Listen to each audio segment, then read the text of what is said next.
Good morning. This is Judge Goldblatt. We are on the record in Re Allegiance Coal USA Limited, which is case number 23-10234. We're proceeding, obviously, this morning by way of Zoom, so the usual Zoom rules apply. Mr. Denny, let me pass the baton to you. Yes, Your Honor. Good morning. Thank you for scheduling the hearing today. Obviously, an objection was filed this morning, so I want to let me start with the process and where we are. And this clearly is not what I expected, but let me just start with, as you know, we did the initial or the more generic wholesale agreement motion. And we referenced Marco in that motion, and we hoped that the order would be sufficient for that. And as Your Honor will recall, there were no objections to that motion, and Your Honor entered the order. And after that, there were negotiations further with Marco and their counsel. And the product of those negotiations are reflected in the supplemental motion we filed to approve the Marco agreement. And the Marco agreement has a couple of changes. I'm going to put aside the bankruptcy stuff for a moment because it's really driven by their restructuring lawyers and concerns about how it would all work. But before we filed that motion, we had the Marco agreement, and we shared that agreement and the order with Collins Street, our lender. And we obtained comments from them. And we filed the motion after obtaining comments from them. And we understood, because we all understood that agreement provides liquidity, that we understood we had their comments moving forward. After the filing of the motion, and it might have even been before, I know my colleagues had communicated with the Office of the United States Trustee, and Mr. Fox commented, and then Warrior Met commented. And those comments, Your Honor, all are reflected in the order we uploaded. And in fact, the last comments that were occurring, the process, ran up through yesterday because we received comments from Warrior Met related to comments that Marco's lawyers then added. So when we were working through this, we understood, everyone understood the need for the Marco transaction and the structure. Everyone had signed off on the form of order. And I say that, Your Honor, because we asked to proceed by Zoom, and if we were going to have a contested evidentiary hearing with a lot of witnesses dealing with valuation and cash collateral, which is how I view the objection, we certainly would not have imposed on the court to do this by Zoom. So I wanted Your Honor to understand that's how we were proceeding, and we viewed the objection, because where I expected to be this morning, and we communicated this with Collins last night, we expected to say that we've made progress in coming to terms on a DIP with them. There have been discussions between the company and Capstone and FTI. And we were going to see if we reached an agreement and could file documents when the court might have time to consider it. But the gating issues, the remaining issues on a financing with them, and I had no intention of getting into any of it, is we're dealing with 2 points. I don't need to get into them now, but we've never suggested that we didn't want a DIP, and we're negotiating for a DIP. But we read this objection as saying we ought not to have this piece, which is a puzzle, in every budget, because they want us to agree to the terms they're trying to impose. And we understand what they want. We're negotiating. We now have a creditors committee that's been formed and hired counsel. We heard from them last night. And we fully expected to show up today saying, obviously we need this piece. That's not disputed. Their own objection says we need it. It's really, what do you do for DIP financing? Okay, so Mr. Denny, can I just offer the following high-level observations? So we are where we are. Yes. It is true that I wouldn't choose to have a hearing like this by Zoom. I 100% accept the premise that we got where we are, through that the representations that were made to the court about this being mostly consensual were made in the best of faith. No concerns there. I do think a lesson of this is, before reaching out to Chambers, to say that, to get greater levels of confidence that it's correct. Again, we are where we are, and as to the details of how exactly we got here, my general view is that when judges get into the weeds about the back and forths of conversations between counsel about resolving disputes, nothing good comes of the judge sticking their nose there. So I don't propose to do that. We are where we are. It's not ideal, but sometimes life isn't ideal. And what I propose to do is to do my best to resolve the disputes that are in front of me to the best of my ability. So I hope that's of some use in terms of how we proceed today and how we proceed going forward. Very good, Your Honor.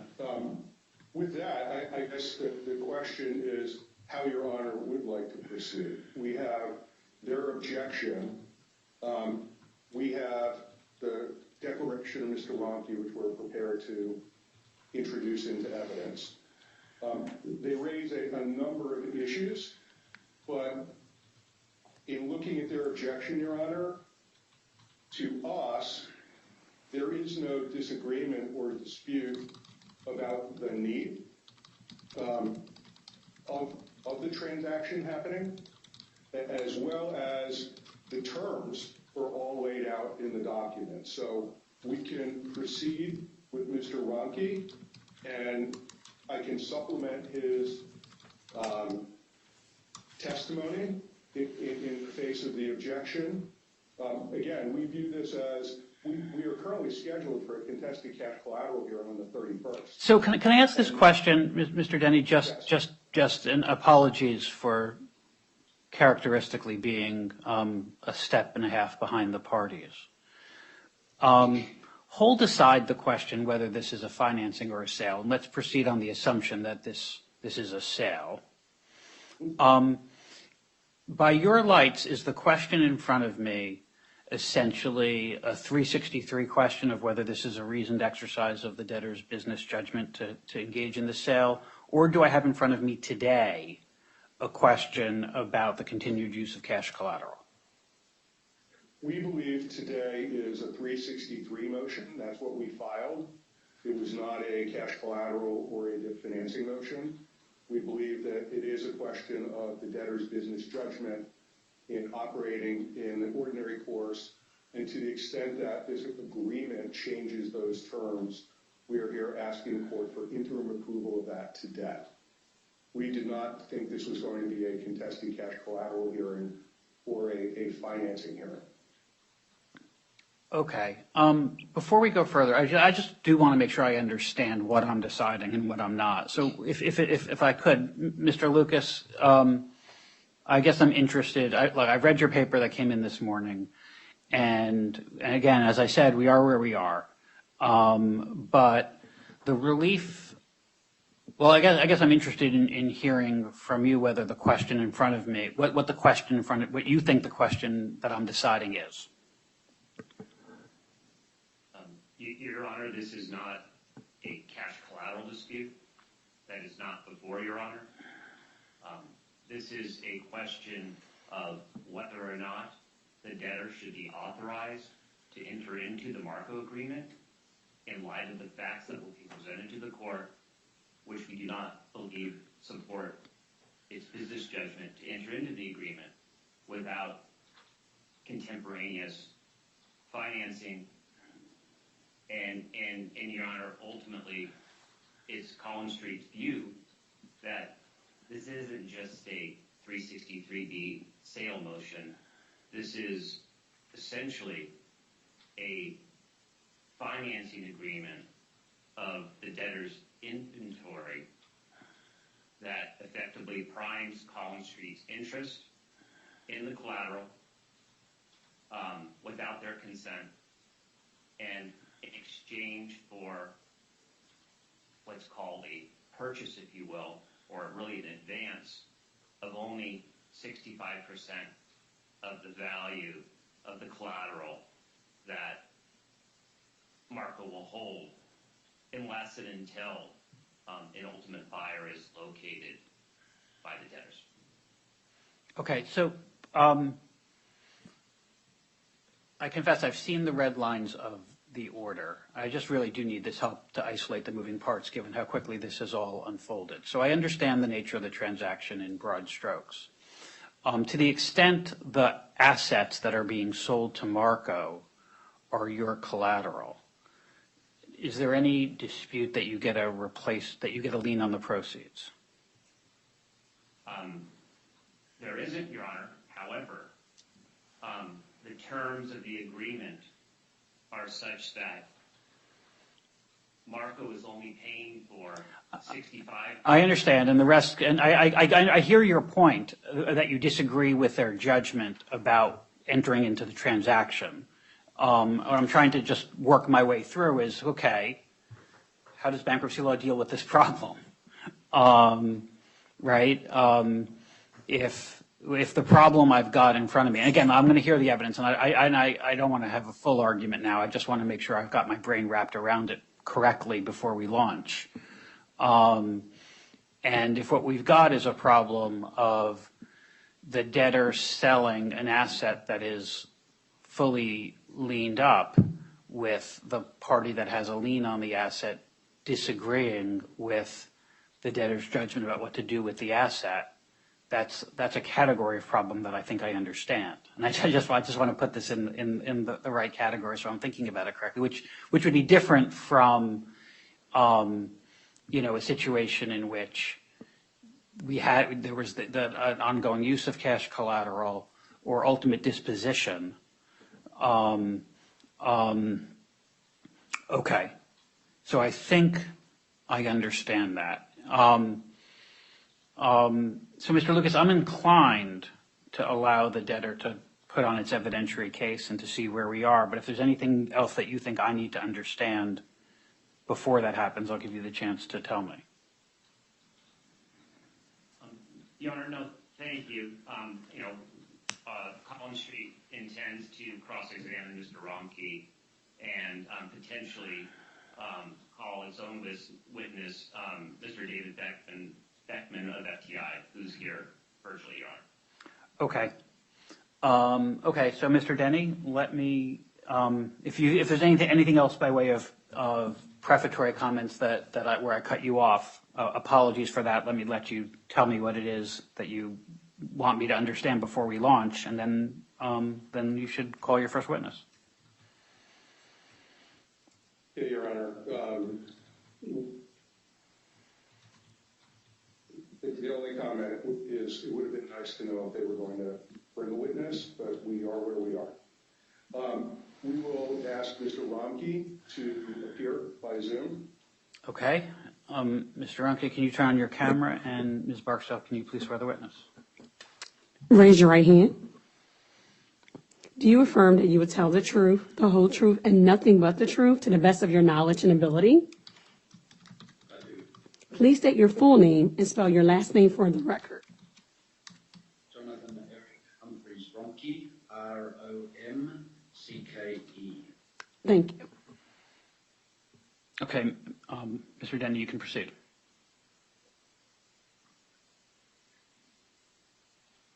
Your Honor.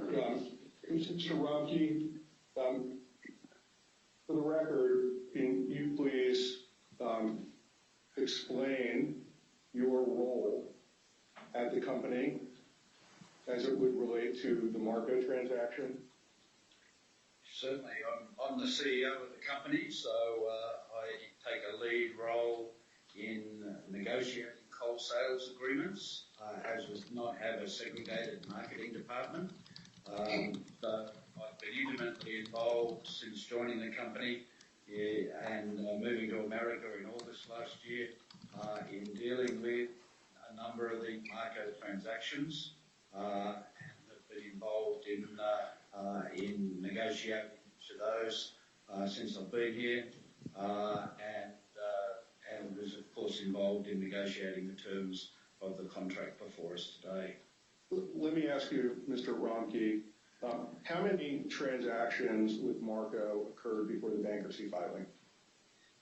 Before the bankruptcy filing, I believe 5 I found. Okay. Some of those predated my involvement and were initially started by the previous CEO and chairman. Thank you. And can you describe for all of us how those transactions were structured? Yes, they were structured as a coal sale and repurchase agreement in order to deal with any risk issues associated with the Marco team taking on board providing those funds for us. And in each case, we did do a sale, and in each case, we purchased fully at the full value of the intended transaction. And those agreements themselves, the actual documents, those are a couple of page type agreements. Is that correct?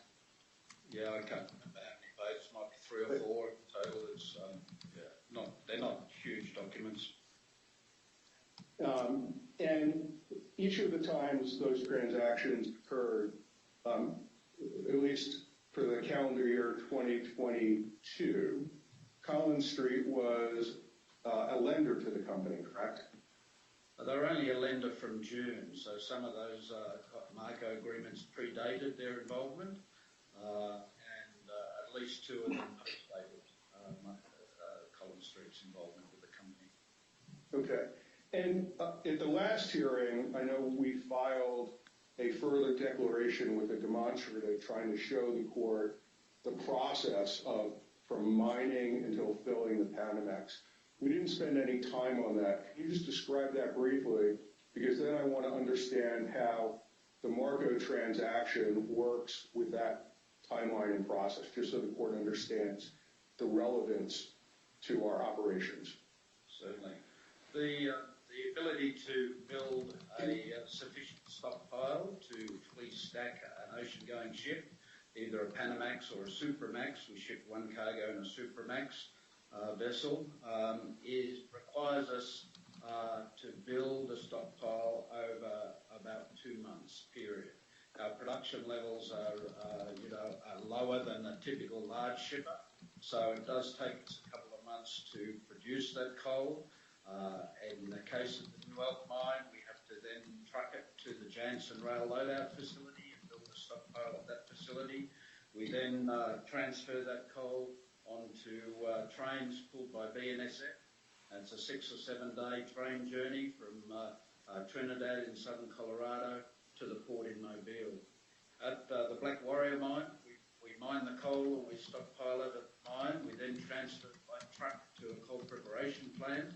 The coal preparation plant takes that coal in over a number of days and then builds a clean coal stockpile, which is then tracked to a port stockpile on the shores of the Warrior River. And then once we have the sufficient coal to load into the barges, and those barges are scheduled, they float down the river for 4 or 5 days, or towed by a tug. Sometimes they're assembled at the Shoal Creek mine into a bigger group, so we get another delay while we assemble all the barges, and then those barges are delivered to the port of Mobile. The trains and the barges are loaded into a dedicated stockpile that we've got use of at the port of Mobile, and we build the stock for that ship. Typically 70 or 80,000 tonnes is the most common ship that we've shipped in. That's a Panamax ship, and we've got to build that stockpile over a month and a half, 2 months while we do that. So that's the logistic chain from each mine, and it does take time. In the meanwhile, of course, we have our day-to-day, monthly expenses that we've got to pay while we build that stockpile. And as a small company with a limited balance sheet, we don't have internal capability to fund those operations for 2 months without any cash coming in, and that's where the Marco agreements come in. Okay, so let me ask this. After the bankruptcy filing, has the company experienced some disruption in the logistics of what you just described, trying to deal with the various vendors, for example? Correct. We have had some disruptions, which has delayed some of our sales, unfortunately.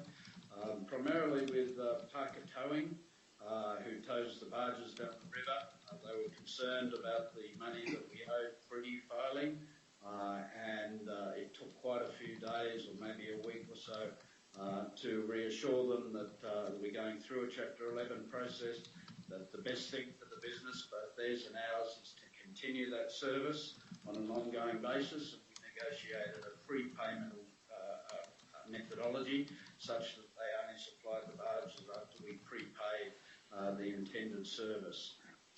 We had a hold up with some trucking from the mine to the port as well, along similar lines where we lost a few days in trucking coal between the mine and the prep plant and the river port. But Mr. Rocky, sitting here today, from a budgeting perspective, there were the delays. Where is the company? There's been much said in the papers about the budget and meeting the budget.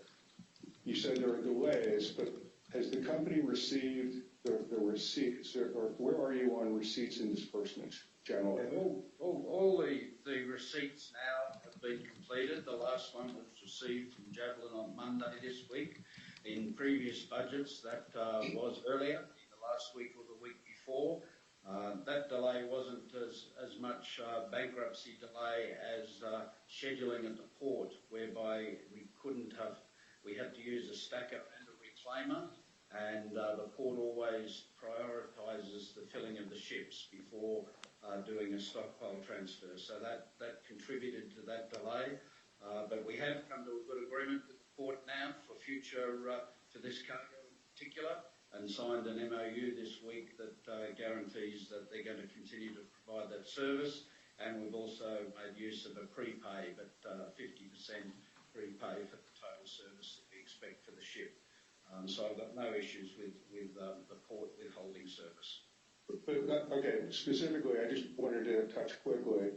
Receipts and disbursements, where are you? And it could be we use Mr. Walker for this, but sitting here today on receipts and disbursements, there are delay issues, but otherwise, could you tell us where we are on the budget? We've pretty much got all the receipts that we expected from the existing coal sales. The material one outstanding is the future coal sale, of course, which is also referred to in the objection. But I've got no doubt that we will be able to deal with that, and I can answer more questions about that, Mr. Denny.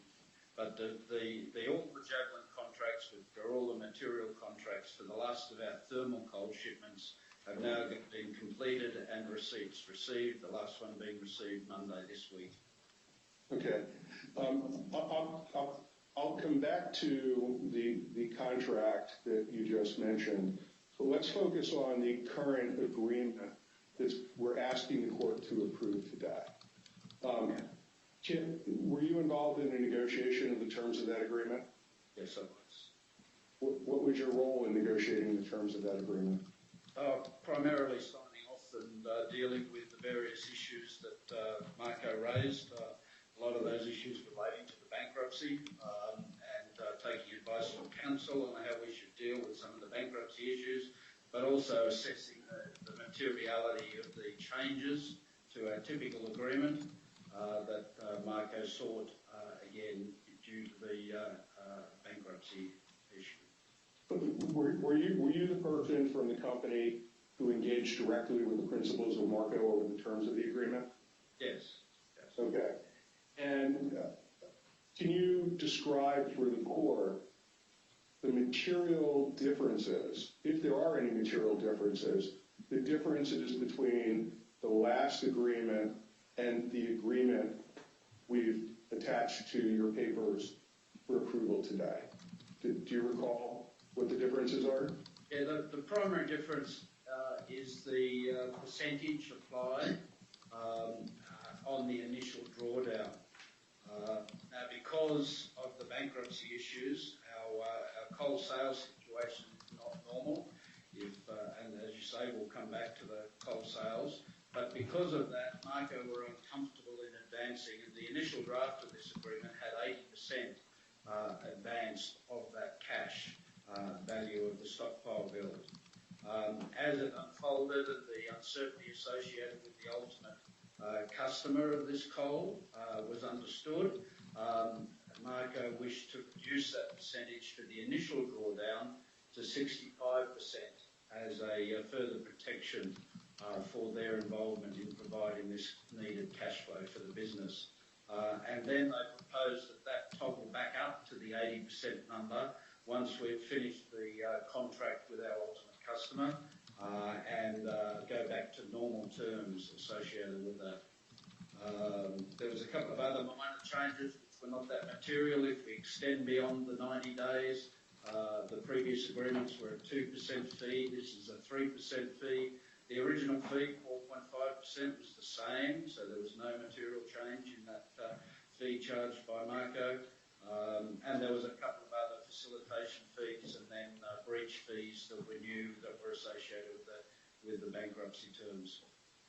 Why don't you explain what necessitated or your understanding of why Marco and you negotiated the 65%? I think you referenced the customer contract.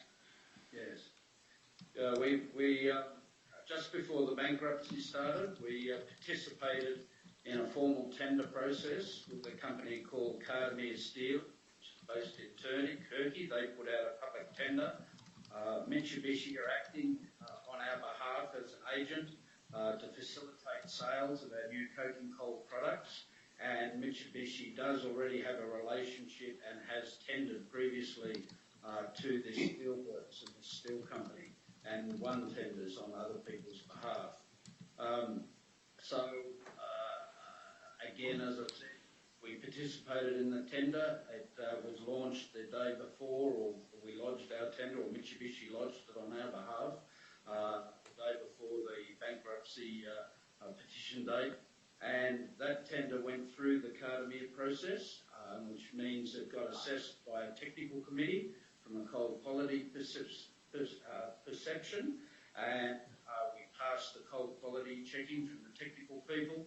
We then went through a commercial committee to look at the commercials that were proposed in that tender, and then we were selected in a short list to be presented to the Board of Directors for a final decision. We were competing with a number of Australian suppliers of coking coal in that tender process. The total tender was for 4 Panamax ships over 2 months, and we were awarded 1 ship out of that tender. So we won that tender process. Subsequent to winning the tender process and further toing and froing about the bankruptcy situation, Mitsubishi informed us that, look, we need some more time to gain some confidence that the coal is going to be built at the stockpile. And our position is, once we've got that confidence and see that the stockpile is built as you propose, then we will do an ultimate confirmation of the contract based on Cardmere also being satisfied to the coal quality that was tendered and the quantity, and that there was no other bankruptcy issues likely to get in the way of the loading the ship. So that means that when we actually negotiated or explained that situation to Marco, they believed that doing the deal at 8% left them too exposed, and they needed to do an initial drawdown of 65% of the value until that contract for the ultimate sale was consummated. Then they'll top us up to 80% with further drawdowns, and then of course the final payment is made once the coal is loaded on the ship on an FOB basis, which is free on board basis. Thank you. And other than the 65 from 80 to 65%, all of the other terms that you've described for the court, are they generally consistent with the prior agreements you've had? Yeah, except some of the fees, Mr. Danny. There was a number of fees that were added just to recognise the additional time and cost associated with getting their heads around the bankruptcy issues. And, you know, as I mentioned, there was, I think, a facilitation fee of $75,000 and then a breach fee that was a percentage markup. It's well detailed in Mr. Lucas's objection. Okay. Does the Marco, do you have a view whether the Marco agreement helps facilitate the sale of the coal? It helps to facilitate the sale of the coal because it provides the cash flow runway that we need to give our customers confidence that we have the commercial mechanisms in place to provide that runway to build the stockpile. That's the primary benefit to us. They're not involved in the negotiation with the ultimate customer. They're not involved in the coal quality. That's completely up to us and under our control. They're not involved in the logistics of mine to port. And in fact, there's very little cost once the coal is loaded onto the stockpile. There's very little cost holding that coal, if any, and it's all built into the we've signed up with the port this week. Thank you, Mr. Romkey.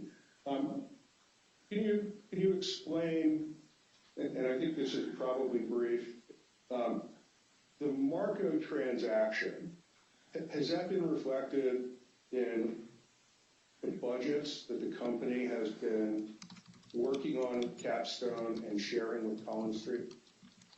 Yes, it has. It's been built into those budgets. It was also built into the budgets that were provided to Collins Street last year, before the loan was established, and that sale purchase was reflected in those budgets as well. And up until today, did they ever object to these types of transactions? No, not to my knowledge, certainly not in my time here. And let me focus you now on, there are suggestions about the value of their collateral. And Your Honor, let me just stop for a minute. Your Honor,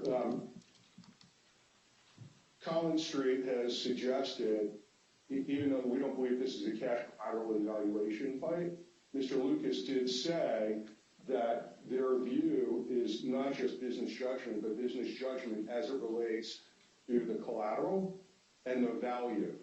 So if we're going to go down that path, the only reason I'm stopping is we do intend to ask Mr. Romkey some valuation questions, his views, the views of the company based on life of mines, and then referencing other valuation materials we've obtained. Okay, so why don't we stop? Mr. Lucas, do you intend to put at issue questions that that would make it sensible for Mr. Denny to go ahead and elicit this testimony? Your Honor, I was going to say no, because, the debtors have already acknowledged that the value of the financing they're receiving from Marco is 65% of the ultimate purchase price that they're going to try to obtain from some ultimate buyer. And so that's the value that I'm referring to on behalf of Collins Street. So, Your Honor, when the collateral that is worth 35% more than what's being transferred to Marco, Your Honor, is being held by them, and without the debtors obtaining the corresponding value that would otherwise be secured by, or the liens that Collins Street had would be attached to the proceeds of that, but that isn't going to happen because we're only getting a fraction of the value in exchange for. I see, but that only affects you if you don't otherwise have an equity cushion, right?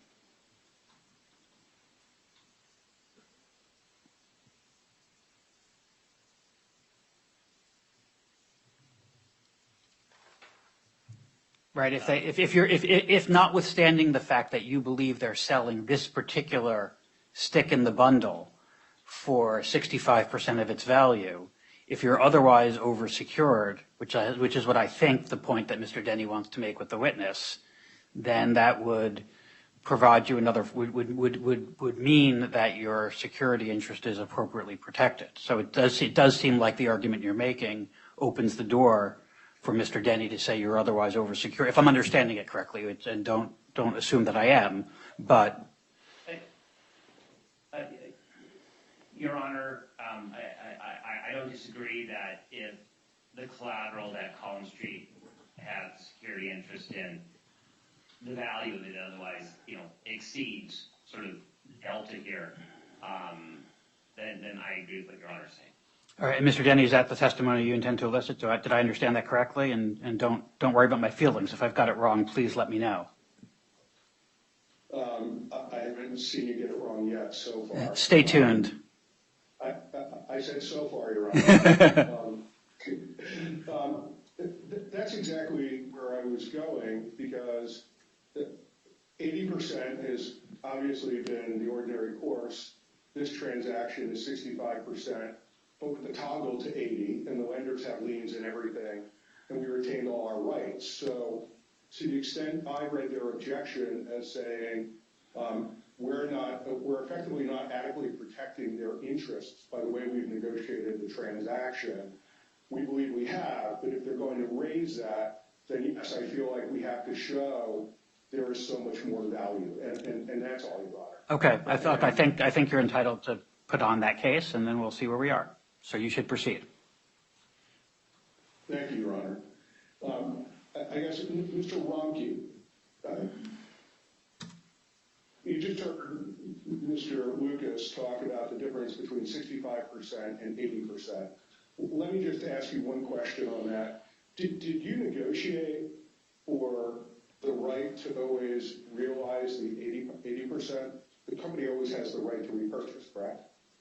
Absolutely, in that market agreement. So not just repurchase, but repurchase at any step of the way. So if we have the initial drawdowns based on 65%, and we perfect the sales contracts with an ultimate buyer, and it doesn't necessarily have to be Mitsubishi, it could be someone else, and we're working on those Plan Bs now, then we can repurchase that coal at any time if we have a replacement mechanism, and that fallback will be retained. Similarly, if we step up to 80%, we'd still maintain those rights to repurchase the coal at 80% value, and then sell the coal at 100% value, or even more if one of these other leads of coal sales comes through, and may even do better than the agreement that we have in front of us from Mitsubishi.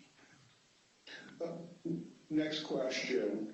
If the company entered into a debtor in possession financing, is it your understanding that is there a prohibition in the Marco agreement to anything that you would want to do in a debtor in possession financing? If you wanted to repurchase, you're able to do that without any incident, correct? Correct, yeah. Okay. So entering into this agreement doesn't prevent you from entering into debtor in possession financing, correct? Correct. Okay. Let's talk about some values now. Since the petition date, has the company performed life of mines analyses? We actually started the process of developing life of mine analysis before the petition date. We started that because we had sought through Denham Capital to refinance our debt position with Collins Street, and had entered into a term sheet on the basis of doing that refinance and being able to pay down Collins Street. That term sheet envisaged a new debt facility established. The Denham Partners is based in New York. They have a long history of providing long-term finance with energy and oil and gas companies, and have been very successful in promoting that finance. As part of that process, we recognised that we needed to update our life of mine plans in order to present to the potential lenders under that facility. Unfortunately, the bankruptcy got in the way and took attention away from completing those life of mine plans, but we have now completed our initial review of those, and I can certainly talk to the DCF valuations that we've generated from that life of mine planning exercise. Well, before we get into that, so I wanted to make sure the court understood what the life of mines actually is. So what is the life of mines? So life of mine, typically our budget process, when we do a detailed budget, we'll lock down 1 year of a budget and potentially 1 or 2 years at the end of the first year. And that's very typical in mining companies throughout the year. But the other test is a life of mine. So it's taking the total resource available and the reserve and going out to the end of that reserved model. And that's very important from a valuation point of view for investors, very important for rehab obligations, for the government to understand the timeline associated with rehab obligations, and it's very important to recognise what the capital needs are in the business over a longer term period than just a short 1 or 2 year budget period. So a life of mine typically will develop a mine plan over a particular resource for an extended period of time. In the ones that we've just completed, the life of mine of the Black Warrior mine goes out approximately 8 years, and the life of mine for New Elk goes out to 1939, I think it is, in our New Elk. But interestingly, at New Elk, that's just in one of the 3 identified coal seams that are recognised in the reserve. So 1 seam out of 3, we've done the mine planning for. We've still got to turn around and complete the detailed mine planning for the Allen seam and the Green seam, which are also in our reserve statement.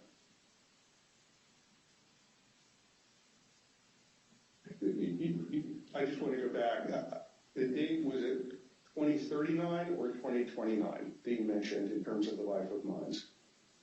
Well, the life of mine, they're different because of the size of the resource. Black Warrior is a much smaller resource than New Elk. New Elk has, potentially 267 million tonnes in 3 seams out of 9 seams that we've targeted for mine development.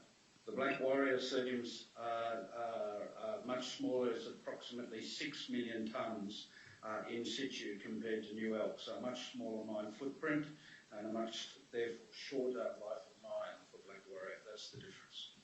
There was 39 at New Elk, I think, and 30 or 2030 for Black Warrior, or 31. I'm backtracking a little bit, and I'm not sure whether you're the person to ask for Mr. Walker. Collins Street is expressing a concern and objection over the spread between 65 and 80. What is that dollar amount that is causing all of this? If the transaction moves forward, what is the delta between the 65 and the 80? I haven't calculated that, Mr. Dean, but I'm sure Mr. Walker can calculate that while we're talking and can come to the stand and tell you the difference over that single cargo, 70,000 tonnes. Thank you. I think that's going to be important for the court to understand what we're really arguing about here. All right, so continuing with the discussion of values. In a prior hearing, there was discussion about book values. I think that was at the first contested cash collateral hearing. But sitting here today, you've done, the company, you and Mr. Walker, with input of others, you have the life of mines done for both mines, correct? Correct. Okay. And have you seen any third-party data that has helped or affected your views of the value of the debtor's assets today? I'm not asking you to get into it yet. I'm just asking, has there been anything that you have seen that has either validated or caused changes to the company's view of value? Yes, I've been seeing a report from CSA Global that was commissioned by Collins Street last year. And who is CSA Global? They're a global mining consultancy firm with offices in many countries around the world. The office that did this work was in Perth, I believe, in Australia, and have the requisite experience and knowledge to make those valuation assessments. And do you have an understanding of the purpose for which the independent evaluation report was created? I believe it was to, validate or test the company's, particularly the feasibility study at New Elk, and the company's plan for Black Warrior, to give Collins Street comfort that there was plenty of collateral.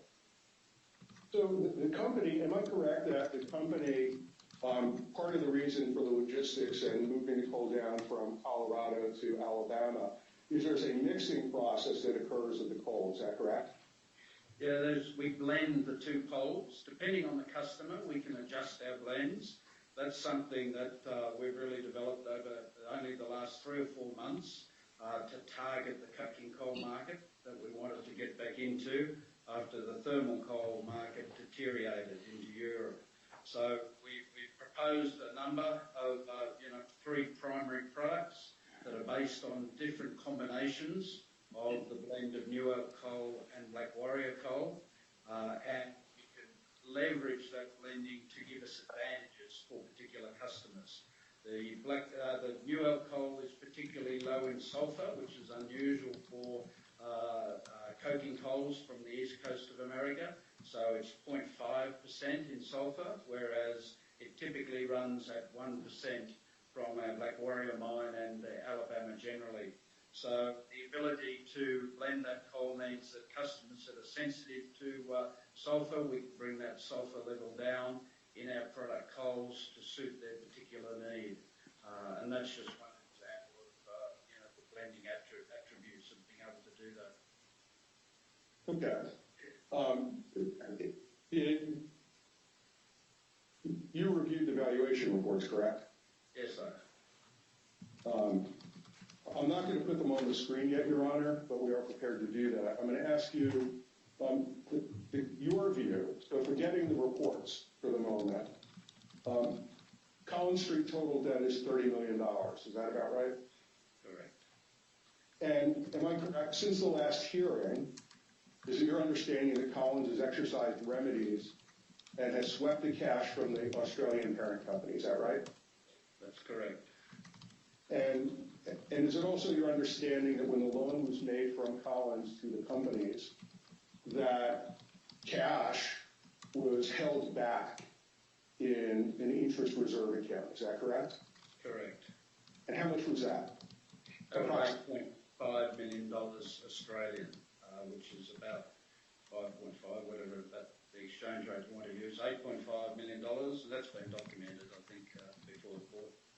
So those 2 cash components that Collins is claiming exercising control over, what are those total approximately? 7.88? Yes, yeah, those US dollars. Converted to US, that's about 7.5, I think. And has Collins done anything with respect to its remedies and the non-debtor Canadian entity? They've used a controller. They've appointed a controller in Australia, Quartermentha, to take control of that asset via their guarantees provided for the Australian company. And the controller has publicly gone out onto the ASX saying they're going to do a urgent sale of that asset to raise funds. Okay. The U.S. assets in which they claim a lien, based on the life of mines analyses that the company has done, do you have a view of whether there is value beyond what Collins Street is owed? My view is there's significant value in the 2 mines beyond what Collins Street is owed. Let's assume for the moment that the delta we're talking about is under $3 million, the difference between the 65% and 80%. Could you explain how you get comfortable that if there were a sale transaction or other transaction, there would be sufficient proceeds to cover that $3 million difference? The materiality of $3 million is very small compared to the debt that we hold of $30 million and compared to what I think the assets are worth based on the life of mine plans and the potential beyond the life of mine plans, particularly at New Elk, for additional value. And that potential was actually recognised in the CSA report by using a metric which is not related to performance and DCF, and that high-end value was actually quoted at $250 million, I think, just for the New Elk mine. So that reference, you just mentioned $250 million. You're getting that number from the CSA report where they identified a low value, a preferred value, and a high value. Is that right? That's correct. So Hold on. Yes. This is hearsay, and this is sort of a backdoor way to try to get purported evidence about a valuation that was done by a third party that isn't present here in the court. He's basically reading from a piece of paper, Your Honor. Mr. Denny, what's your response? My response, Your Honor, is the question is Mr. Romkey's valuation and analysis and whether he has seen anything that helps him get comfortable with both the methodology and the company's numbers and values. So hold on. So what you're saying is that the testimony that he's given about what the document says isn't admitted for its truth. It's background information that supports Mr. Romkey's opinion about valuation. So why can Mr. Romkey offer opinion testimony about valuation? He, as the company representative, he is able, Your Honor, to explain to the court the company's view of the value of its assets. He is a CEO, and they do that all the time. They have to understand the value of their assets. Mr. Lucas, what's your response to that? Your Honor, Mr. Romkey can testify as to his view of what he thinks the value is. So if he can do that, why can't he offer evidence of things he's seen, not for the truth thereof, but as bearing on informing his own judgment?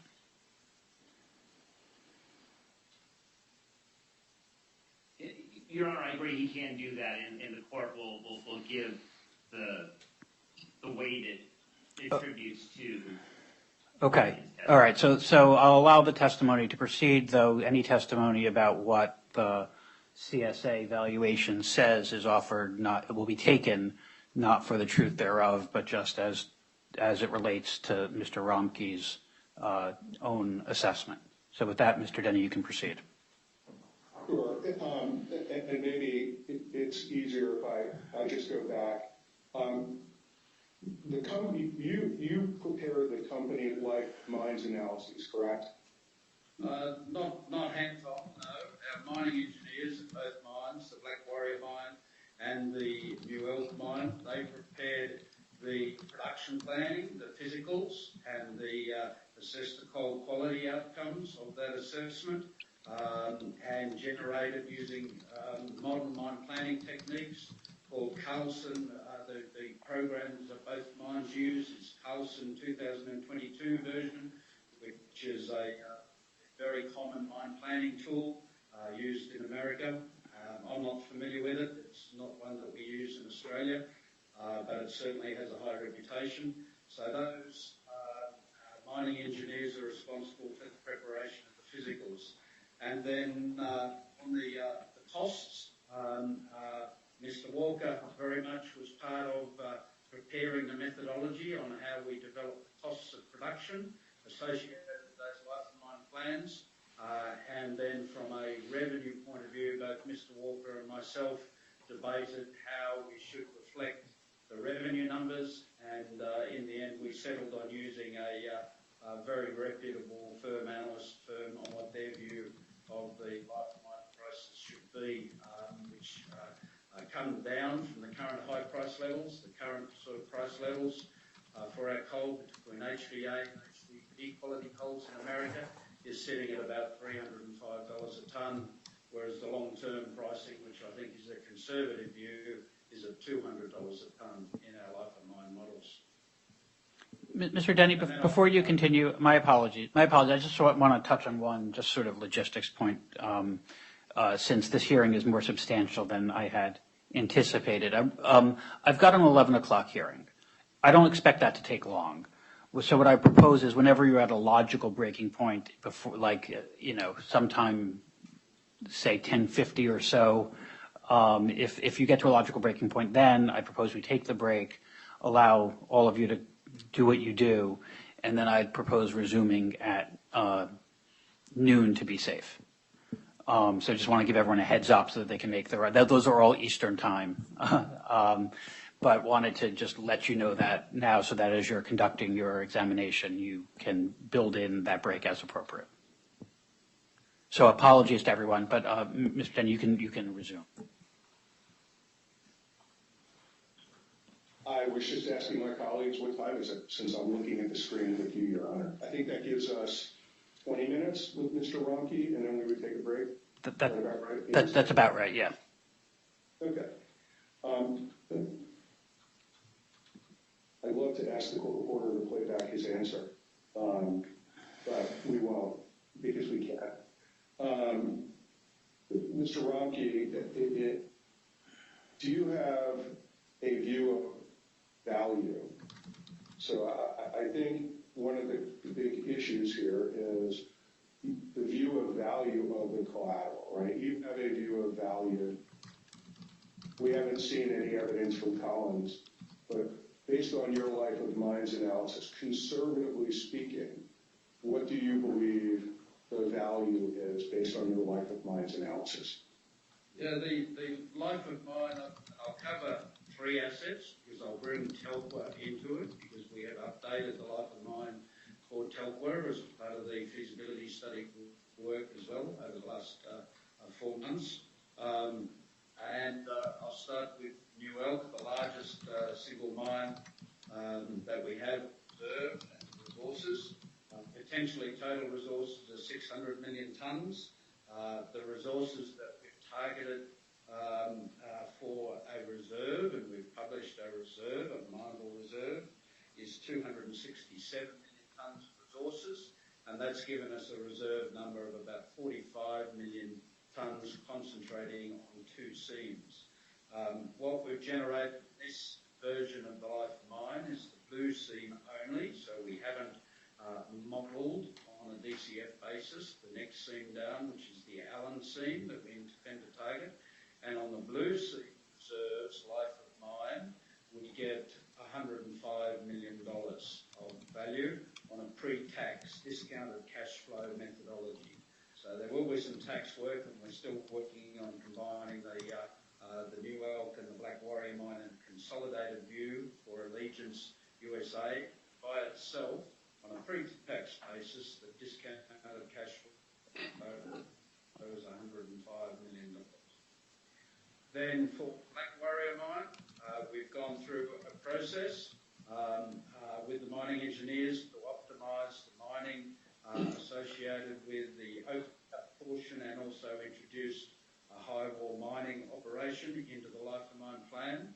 And the valuation of the discounted cash flow pre-tax is approximately $63 million for that mine.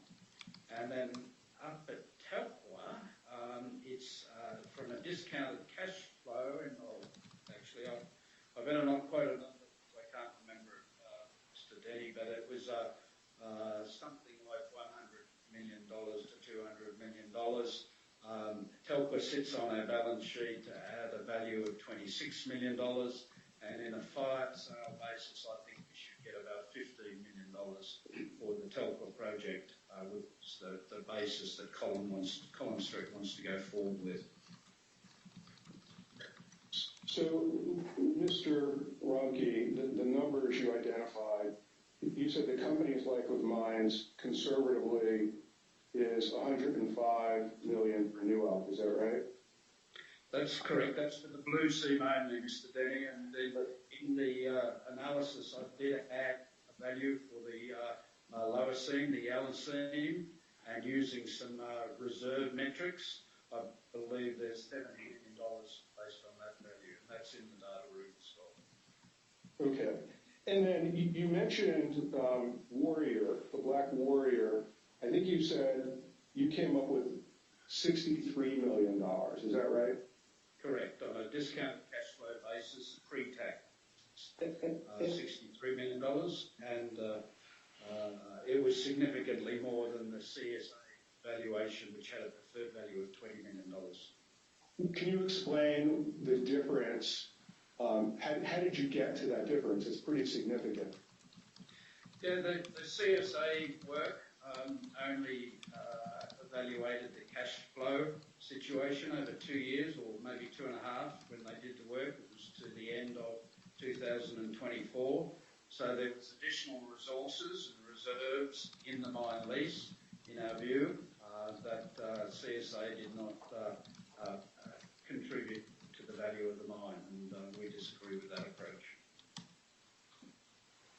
Okay.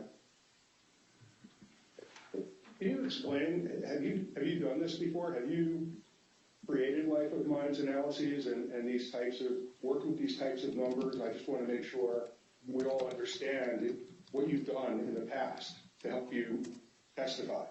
Yes, I've very much done this before, Mr. Denny. I was part of the team at Stanmore Resources in Australia, also listed on the ASX, and we did numerous life of mine plans in the history of that mine over 2 years and 3 years.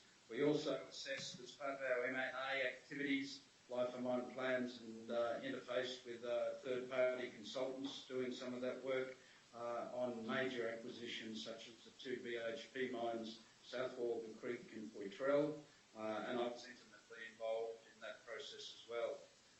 Prior to that time, I worked for Xstrata and Glencore, one of the multinational companies, very much on the business development side and assessing life of mine plans, concept plans, and for a number of operations throughout Queensland. They operated about 11 mines through Queensland, and I was in charge of that process.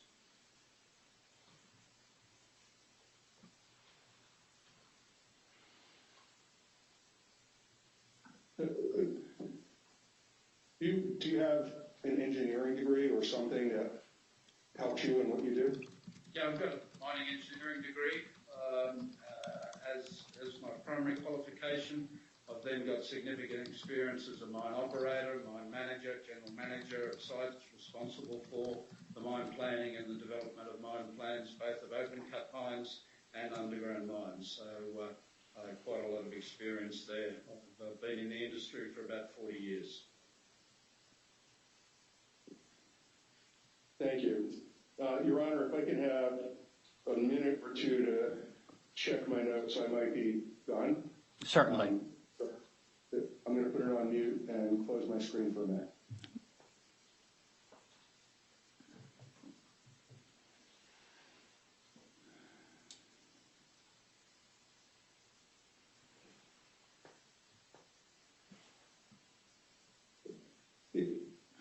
Your Honor, I think I just have 1 or 2 more questions.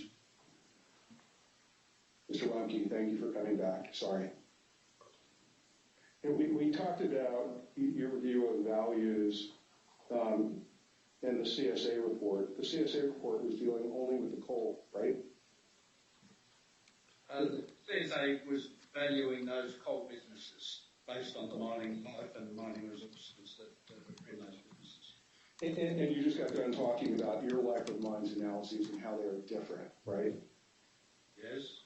Okay.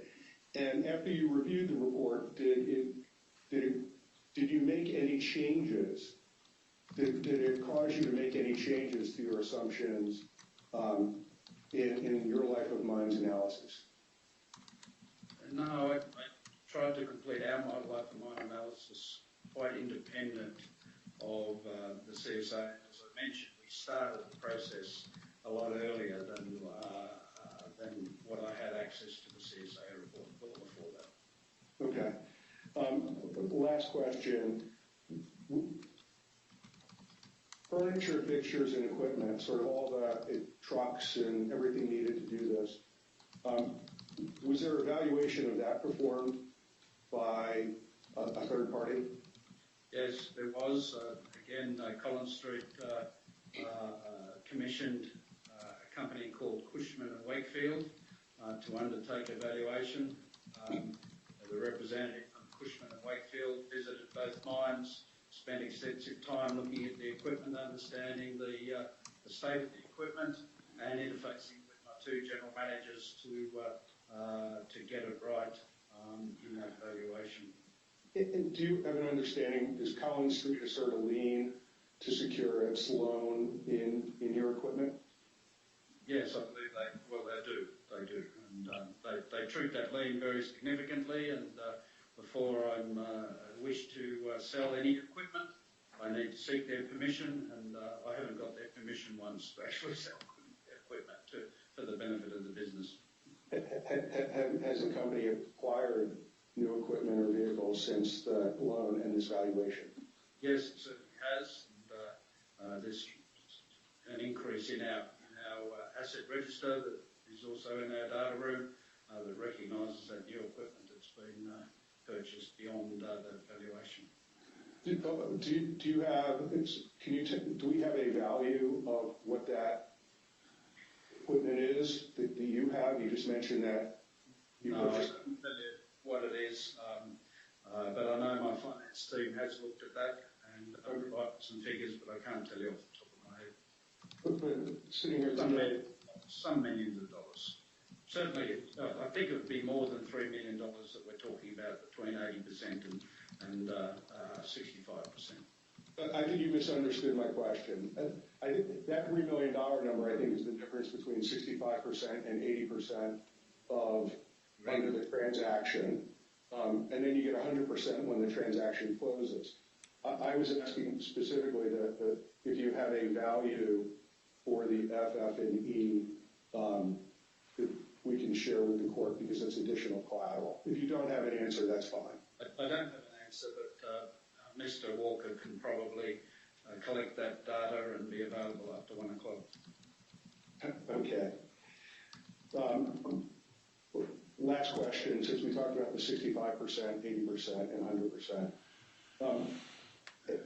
Is it your understanding that the 65%, 80%, and 100%, is that just a timing issue? So it's not, is it just a timing issue or is it a lost value? No, it's a timing issue that builds up to the ultimate sale where we'll collect 100% of the value when it's loaded on a ship. Okay. I think you take away our ability to do that. To think that we're going to lose it, I think, is an incorrect assumption. Okay. Your Honor, I think I'm done with the witness. So I would thank Mr. Romke, and I can turn the witness over to Collins Street. Okay. So, Mr. Lucas, cross-examination, and we do need to break in about 10 minutes. So, totally your call. You can take 10 minutes now and then break. If you think it would make more sense to just break now and come back afterwards, that's also fine. However you want to proceed.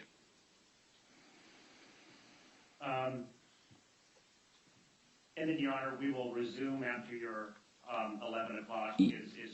Right. I think it makes sense to set resumption at noon Eastern on the theory that I'll certainly be done by then, and that it gives everyone advance notice so they can organize their day. Okay. So then, Your Honor, I think that it probably makes more sense, and so that we don't break up the flow and continuity of my cross-examination, that we resume, as Your Honor suggested, at noon. Okay. Eastern time. All right. Very well. So, Mr. Romke, I should say you're technically under oath. So during this break, you should refrain from discussing your testimony with anybody. Is there anything else we should do before breaking? Any other way in which I can be helpful to the parties between now and then? Okay. If not, we are in recess and we'll resume this matter at noon. Thank you. Thank you.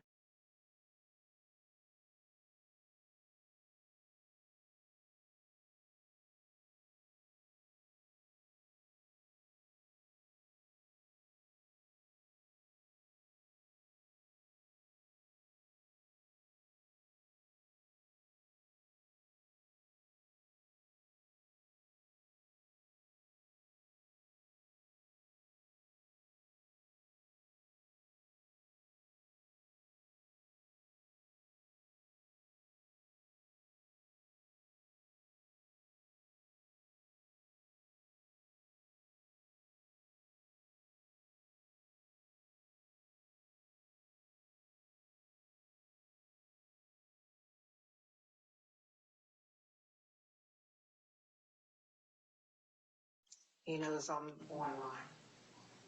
They were okay. Good morning. This is Judge Goldblatt. We are on the record in Re Promise Healthcare Group, which is case number 18-12491. And let me begin by passing the baton to counsel for the liquidating trustee to take us through the agenda this morning.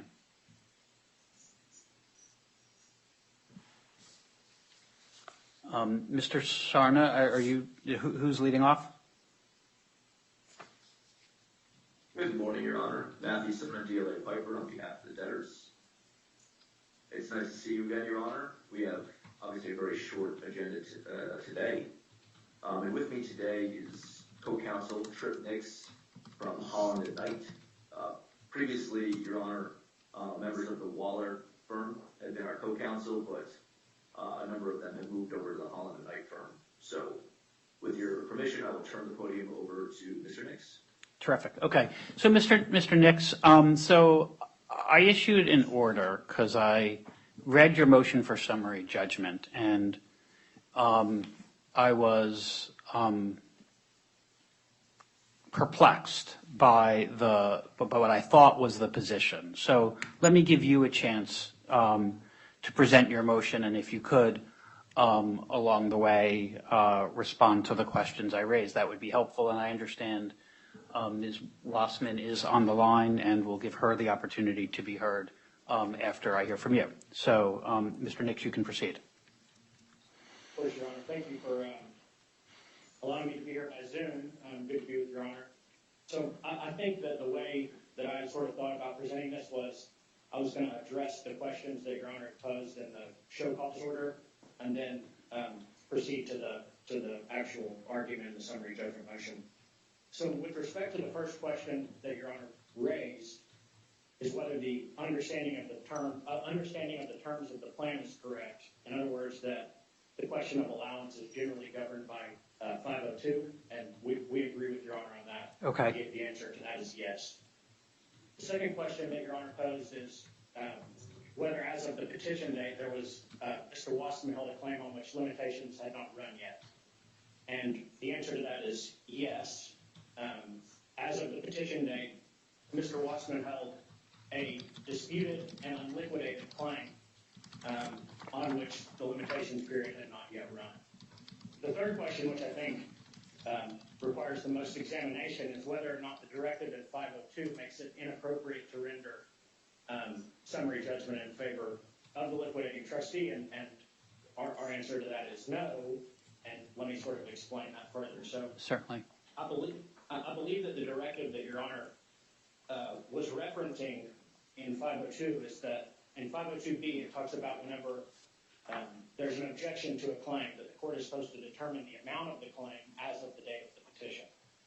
So 502B places a temporal limitation, and it gives the court guidance on what date to look to determine when the amount of the claim, what the amount of the claim was on that date.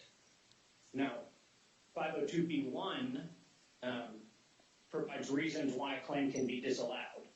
And it says that if a claim can be disallowed if it's not enforceable against the debtor or the debtor's property for, among other reasons, if it's unenforceable under any applicable law. Now, 502B1 doesn't place a time limitation like 502B does. It doesn't. Okay. And so you don't think that means as of the petition date? I do not, Your Honor, and I have some cases that we found that I'd like to point Your Honor to that talk about this. Okay. So the first case is in Ray Ernst, which is 382 BR 194. It's a case out of the Southern District of New York, and that case touches on this directly. It says, while Section 502 requires that the amount of a claim be determined as of the date of the filing of this, as of the filing of the petition, there's nothing in that section that requires a court to ignore that the claim is no longer valid under state law. The bankruptcy court found no compelling authority to support the proposition that it can ignore applicable state law as of the time it is making its determination. And then I have another case, Your Honor, which is in Ray Benatti, and that was a case out of Illinois, 2018 bankruptcy Lexus 1139. At page 21 of that opinion, it says, while 502B requires the amount of the claim to be determined as of the petition date, nothing in that section requires the court to ignore post-petition changes and circumstances that impact validity. All right, so Mr. Nix, can I ask you this question? Let's just play this out. Sure. In, just as an example, the Boy Scouts case, there were 80,000 proofs of claim that were filed. And only about a few hundred of the claimants in that case had filed state court lawsuits before the petition date. So in your view, what has to happen there is the other 79,000 X hundred claimants all need, before the statute of limitations expires on their claims, to file motions for relief from stay so that they can go file suit in state court, or else their claims will be subject to disallowance? I'm not familiar exactly with the claims in that case, but to the extent that they're personal injury claims, I think that a process would need to be set up to allow them to file a claim in a court that has jurisdiction to liquidate the personal injury. Because the problem is that the bankruptcy court, for the purposes of distribution, not for the purposes of estimation and claim confirmation, but for the purposes of distribution, doesn't have the jurisdiction to liquidate the personal injury. Well, slow down, because the word jurisdiction is a complicated word. I think what you're referring to is section 157B5 of Title 28, right, that says the district court will conduct a hearing on claims allowance in a personal injury claim. That's, of course, waivable by the claimant, right? So if the claimant doesn't insist on that, well, it may be that the defendant is entitled to assert that right as well, in fairness. And Your Honor, in addition, I'm sorry. Let me just take a look at that provision. There's another provision, which is B2B, that I'm also referring to. Okay.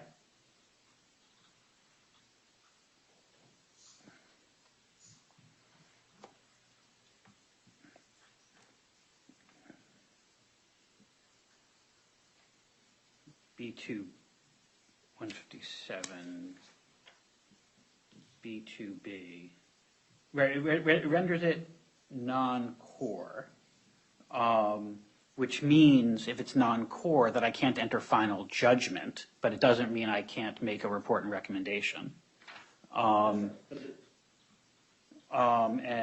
B5 says that any trial shall happen in the bankruptcy, in the district court. But that doesn't mean I don't have jurisdiction to proceed. It just means I can't enter a final judgment. And that if there's going to be a trial, the trial has to happen in the district court. But there's nothing that strips me of subject matter jurisdiction over the claim, right? Your Honor, I think that B5 does. No, so Stern v. Marshall holds that nothing in Section 157 bears on subject matter jurisdiction. So that much is settled law. Okay. Let me put Your Honor to another case that deals with effectively this exact circumstance. Okay. That is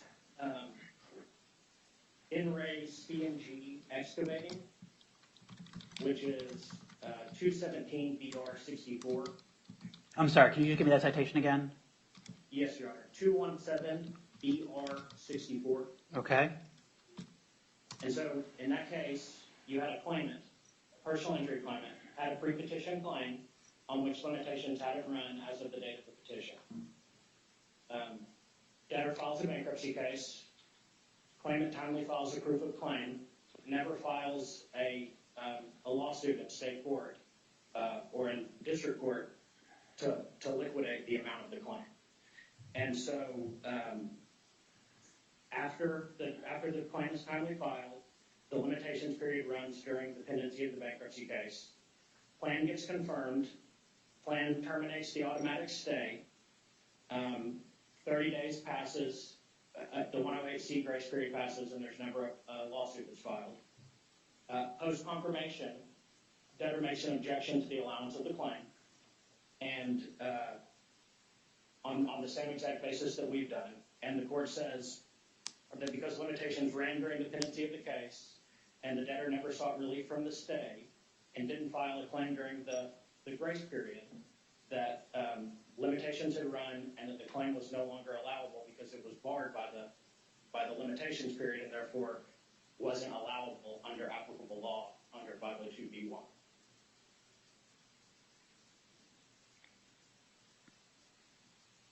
In that case, Your Honor, specifically the court says that the claimant has three choices. File a motion to lift the automatic stay, 1. 2, file a personal injury complaint after the termination of the bankruptcy proceedings if the limitations had not run. Or 3, file a complaint during the 30-day period set forth in Section 108C. And that's what that court said needed to be done to preserve limitations on a personal injury claim. Okay, so I have to say that's all interesting and quite surprising to me because it's quite inconsistent with what I thought, how I understood the claims allowance process to work, having been involved in mass tort cases for 20 years before taking the bench. But you've pointed to cases that I haven't read, so I should read them. But let you continue. If there's more you want to explain, I obviously want to give you a chance to be heard on any other points you want to make. I'll give Ms. Wassman the opportunity to be heard to the extent she would find that helpful. And then I will go read and figure out where we are. But Ms. Nix, let me let you continue to the extent you have other points. Sure. So I think that those are the points that I wanted to address in connection with the questions that Your Honor raised. Mm-hmm. And to the extent that Your Honor would like us to further brief any issues, we are certainly happy to do that. So just at your direction. But I'm happy to go ahead and make the summary judgment argument, which I think is 5 minutes. Let me give you that opportunity. Okay. So, Your Honor, getting back into the jurisdictional issues again, there's courts have, the bankruptcy court, one doesn't have jurisdiction to ultimately liquidate the amount of the personal injury claim. It does have jurisdiction to disallow it if there's a legal reason to do so. We cite to a variety of cases for that proposition. In our motion, one of them is just an example, In-Ray Pacific Gas and Electric Company, that's 279 BR 561. And here, Your Honor, the court has jurisdiction to disallow the claim because the limitations period has expired. So let me just run Your Honor through sort of the relevant events that have occurred in this case, and then I'll get into the argument. 2017, Mr. Wassman suffers some alleged injuries based on allegedly negligent care that was given at Promise Lee Hospital. November 5th, 2018, Promise Lee and its affiliates filed a bankruptcy case. On January 4th, 2019, Mr. Wassman, through counsel, files a claim for $10 million. That's claim number 370, and that claim was filed before the bar date. On June 13th, 2019, Mr. Wassman, again through counsel, files a lawsuit in state court, but it does so without obtaining relief from the automatic stay. And I'll get into that in a second, Your Honor, but the cases in the Third Circuit said that those actions are pulled. Whenever the debtors learn of the lawsuit that was filed in state court, they file a suggestion of bankruptcy in the state court. The suggestion of bankruptcy specifically notes that that actions taken in violation of the stay are void under Third Circuit law. Fast forward to September of 2020, court enters an order confirming the plan. Page 39 of the plan terminates the automatic stay. October 7th, 2020, notice of the effective date is served, and including to Mr. Wassman, and the affidavit of services at docket number 2120 and page 454 lists Mr. Wassman as one of the notice parties. Your Honor, so the limitations period on this particular claim of Mr. Wassman's is 2 years. That's Florida Statute 117B. And at the latest, the expiration of the limitations period in this circumstance expired on September 8th, 2019. And before we filed our objection, and at the time, Mr. Wassman was still represented by counsel, and they filed a response to our objection. And in that response, Mr. Wassman admits in paragraph 2 that the statute of limitations expired on September 8th, 2019. Again, Your Honor, the lawsuit that was filed, it was filed during the pendency of the case. It was done without seeking stay relief. Your Honor can take judicial notice of the docket and see the absence of any request for relief from the stay by Mr. Wassman. And that lawsuit is Exhibit B for our motion. Your Honor, the Third Circuit in Maritime Electric Company versus United Jersey Bank, that's 959 F. 2nd, 1194, says that absent stay relief, judicial actions and proceedings against the debtor are void ab initio. So the complaint is a nullity, as if it was never filed. Now, what Section 108C does is provides a 30-day grace period, effectively, for claims that run during the pendency of a bankruptcy case, and it allows, whenever the stay is terminated, the claimant has an additional 30 days to file its lawsuit and be protected from limitation defenses. Again, Your Honor, on October 2nd, there's a notice of entry of the confirmation order. Notice of the effective date is sent out. Again, the affidavit of service is docket 2120. Even with the grace period, in 108C, limitations would have ran at the latest in sometime in November of 2020. There's no valid complaint that was filed during that time frame. And so, Your Honor, because there was no complaint that was timely filed, we submit that the court should enter an order that grants summary judgment, disallows the claim under 502B1 because it's barred by applicable law, which is the Florida statute, Section 95.117B. That's all I have, Your Honor. Okay. So I understand your argument.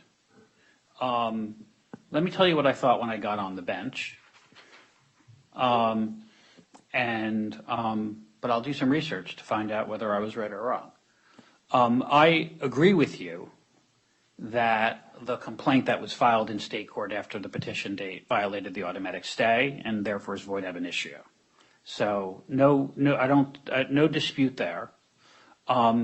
It seems to me, however, that the filing of the complaint was wholly unnecessary because the claims allowance process asks the question, what was the debtor's liability as of the petition date, and essentially takes a snapshot in time, viewing life through the lens of did you have a valid claim as of the petition date. That's how I thought the claims allowance process in bankruptcy worked. You've pointed me to cases that you say something different, and I'll read them and decide what I think. So I am going to take this under advisement and will issue a ruling, and we'll see where we are. Ms. Wassman, I appreciate that you're proceeding pro se, and I also appreciate that these matters are sort of technical and complicated, but you are entitled to the opportunity to be heard. So to the extent you have anything you would like me to know, let me give you that opportunity. Once we had Patrick home with us stable, and I was able to meet with attorney and get representation, it was referred out to Michael Sexton. And whatever the claim was put in timely, our son suffered and can prove his injuries. They are life-threatening at all times. He's a complex case. He is quadriplegic due to an insertion. The nurses did not have any help, and when he had a stool, they used a Foley, which gave him a cardiac arrest, and he died. He was scheduled to leave Promise Hospital for rehab because he wasn't a quadriplegic yet. He was leaving, he was scheduled for rehab April 2nd. On April 1st, the nurse did not have any help and inserted the Foley too far, and it gave him a cardiac arrest, which he had lack of oxygen, and his liver, all his internal organs shut down, and they needed to put a port in to do dialysis. When that port went in, the doctor put him into cardiac arrest, Dr. Bravo, and he went into cardiac arrest again. This was somebody who was leaving for rehab. He was cleared through all the tests to go. He was on his way out, and they killed him basically. Now this is not going to hurt Promise Hospital. This is the insurance company. The nurses are insured. The doctors are insured. This is a matter of principle of the care given to your loved one. And that is what I needed to tell you. Okay. You know, I don't want to go on and on, but you need to know the basics of the condition. Okay. So somebody that went in with a seizure and came out dead. Basically, no speech. He has he needs total care. Total. And I do it. When I'm gone, I will not be able to do it. And if you want to meet him, he's here. I can bring you in. It's not scary. He's very, very beautiful. He's my son. Okay, Ms. Wassman, so I appreciate your taking the time to explain that, which I appreciate is painful and takes tremendous courage, and that's very much appreciated. Obviously, have sympathy for the personal circumstances. The question that is most immediately before me is, apologies for how our system works, but the most immediate question that I've got is a relatively technical legal question that I'm obligated to answer to the best of my ability according to the law. I'm going to try to do that. After I do that, the claim will either still be pending or not. And if it remains pending, again, I can't give you advice, and you're entitled to represent yourself, but if the claim survives this motion, you should consider whether it would be helpful to you to obtain counsel who's obviously more familiar with the legal processes. So so what you said is helpful, and I appreciate it, and I do very much admire the courage it took to say it. I'm going to go back and do my best to answer the much more technical legal question I've got, and we will then proceed from there. So do either of the parties have anything else that they would like to say before we adjourn? Your Honor, just quickly, I just wanted to point Your Honor to a couple of more cases for the question of the threshold, the ability to the court having jurisdiction to allow or disallow in the first instance, but not to liquidate. So I cited Your Honor to the Pacific Gas case, and specifically I direct Your Honor to footnote 4 in that case.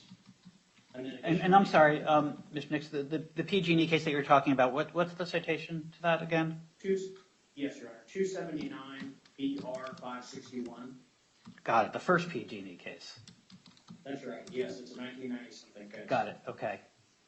And then In Ray Alper Holdings USA Inc. That's 398 BR 736, and the pin side is 749. Okay. And then finally, In Ray, I'm going to butcher the name, Chattagway Corp. Shadowgate, the Second Circuit opinion? Yes, Your Honor. This is actually from the bankruptcy court, but it's that case. So Okay. Sure. It's 111 BR 67. Okay. The pin side is 76 on.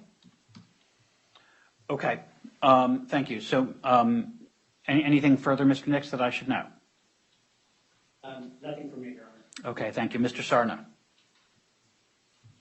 Nothing more, Your Honor. Just want to say thank you again for allowing this hearing to proceed via Zoom. And we look forward to seeing or hearing from you when you render a decision. Okay. Thank you to all counsel and to Ms. Wassman, and we will take this under advisement and issue a ruling. And with that, we're adjourned. Thank you. Thank you. Thank you, Your Honor.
Good afternoon. We are now back on the record. Your Honor, you're on mute.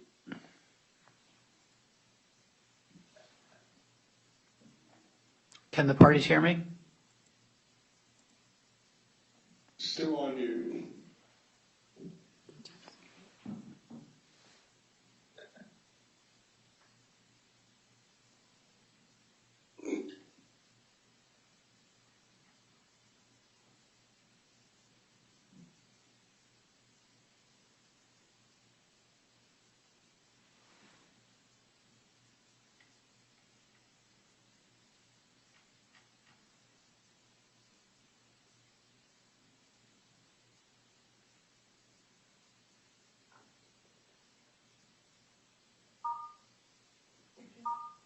I'm sorry.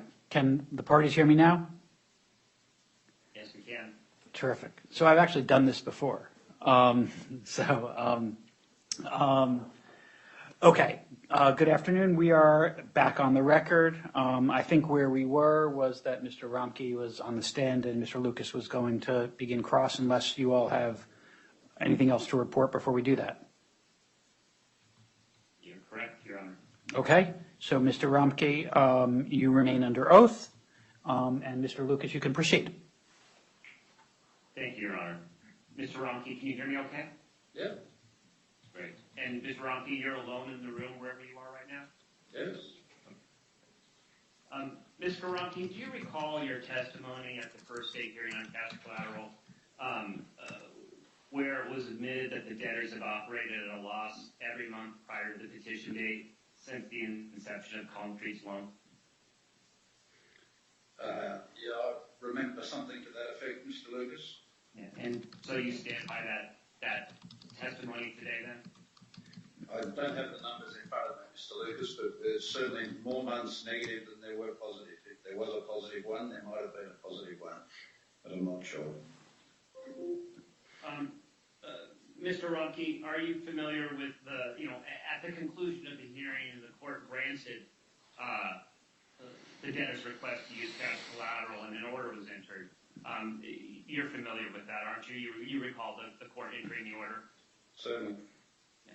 And annexed to the order was a budget for the first 2 weeks of the case that ran through the period of March 3rd, 2023, correct? Correct. And so, Your Honor, I believe my colleague, Mr. Robinson, has maybe access to share a document. May we do that? Certainly.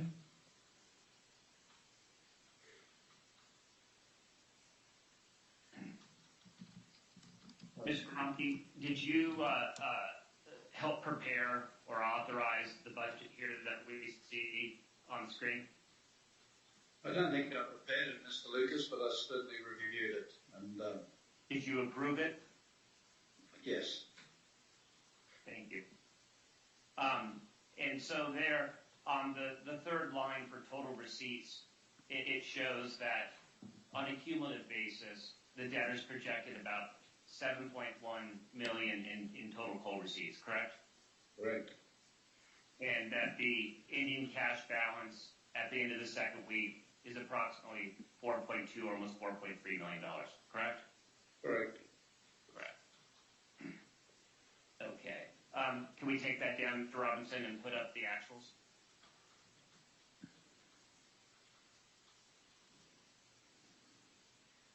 Mr. Romke, under the reporting requirements under the cash collateral order, we were sent the information that's reflected here to show the actual compared to the budgeted forecast here. Can you see the top box okay? Does it need to be made a little bit bigger? No, it's okay. Can't see. Okay. And so the coal receipts there for that 2-week period weren't 7.1, but actually about $3.5 million. Is that correct? That's what it shows. I can't swear to the accuracy of the figures that you represented as actuals, but I'll take your word that that's what we reported. And the ending cash balance is 2.6 million and change, as opposed to the projected 4.2 million, correct? Correct. Yeah. And if I do some rough math here, it appears that their first cash forecast, their first forecast on the first 2 weeks of the case by approximately 38%. I haven't calculated it, Mr. Lucas. But what it shows is that we did slip those sales, which I think I explained in my testimony before the break, and that those sales moved out somewhat. It also shows that we succeeded in reducing the disbursements to reduce the effect on the cash flow compared to the reduction in sales. So that was a good news story. Can we go, Mr. Robinson, can we go to the second cash collateral order, please?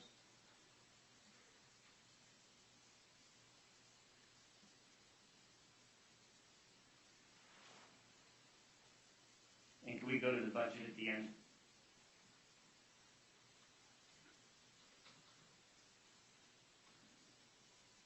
Like the first order, Mr. Romke, did you authorize or approve this budget for the next period under the second cash collateral order? Certainly reviewed it and yes, approved it that it could get on the order. And there, I mean, the receipts flow through, a total of 8.3 million, and then the ending cash balance of 3.4 million, correct? Correct. Okay. Mr. Robinson, can we go back to the actuals?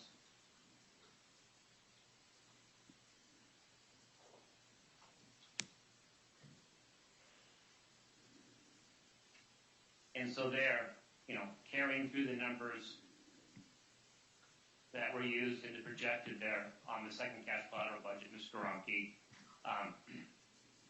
it reflects that the coal receipts were substantially smaller, and the actual cash balance at the end was approximately 68% now, less than the projections under the second cash collateral budget. Is that correct? Something like that, yes.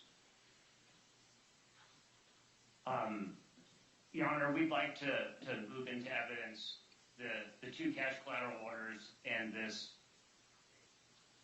actual versus projected exhibit. Any objection?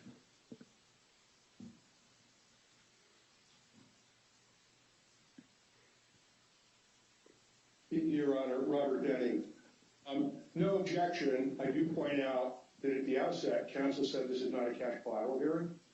So I don't mind it coming in because we've already said here are the facts, but just wanted to make sure we're all clear what we're doing today. That's all.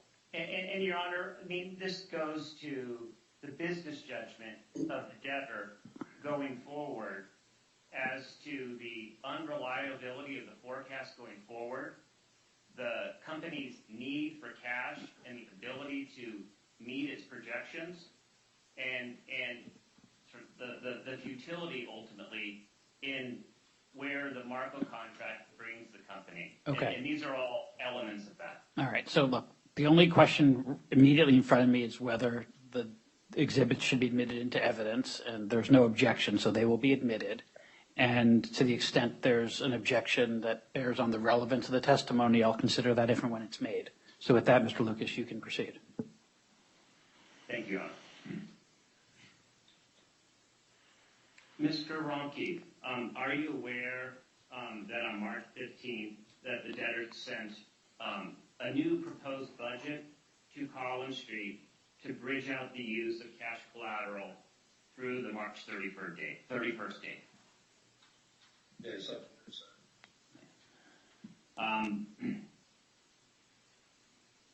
Mr. Robson, can we put a copy of the 315 budget up on the screen?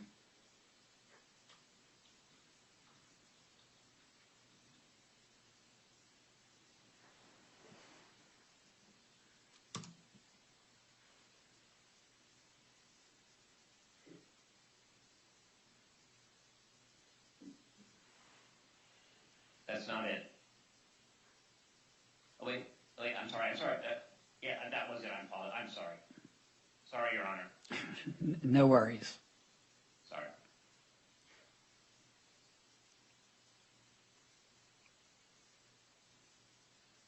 There we go. So, Mr. Rocky, does this look like the budget that was sent to Collins Street on March 15th? Or is this the budget?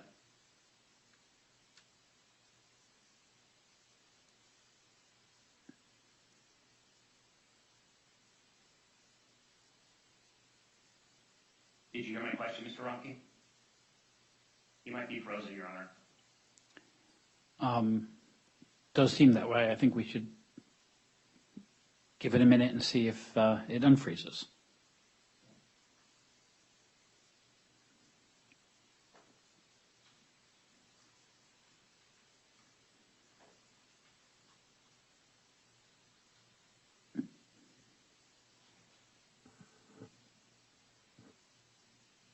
It looks like we lost him. Yeah. I'm happy to give him a chance to log back in. Yeah, if you want to reach out offline, Mr. Denny. Okay, one of us will do that. I'm just going to close the screen.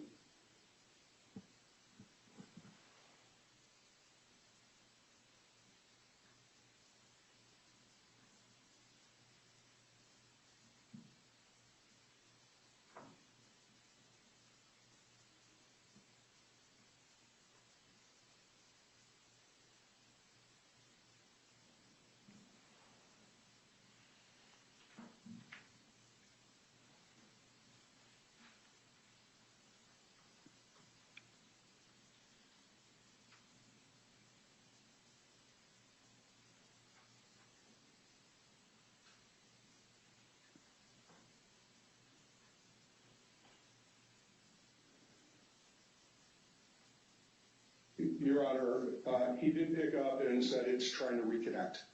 Okay. Let's give it a second then. Thank you.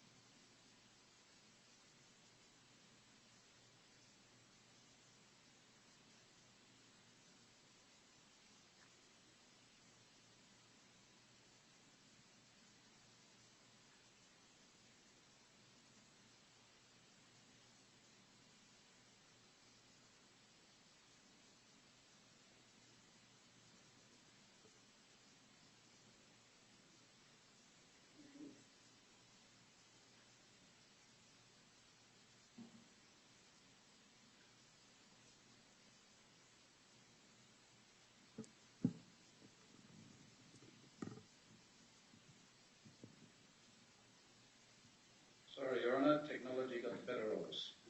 Understood. Okay, so welcome back, Mr. Remke. Why don't we, Mr. Lucas, why don't you resume wherever, at whatever place you think most appropriate under the circumstances. Yes. Mr. Rocky, I had asked you if you recall that the debtors had prepared a budget dated March 15, 2023 to extend the use of cash collateral out through the March 31st hearing. Yes. Yeah. And so then I think when you froze, I was putting up the document that you see here on the screen. Can you see the document? I can see the document. And is this the March 15, 2023 budget? That's what I can't swear to, Mr. Lucas. It certainly dated that date, but it's not attached to the draft motion, so I can't swear to it. But it looks correct. But you can swear to it if you wish. Mr. Unke, the document was never attached to any motion. This was a proposed budget that was prepared by the debtors and their advisors to consensually extend out the cash collateral through March 31st. This was something that was prepared by the debtors.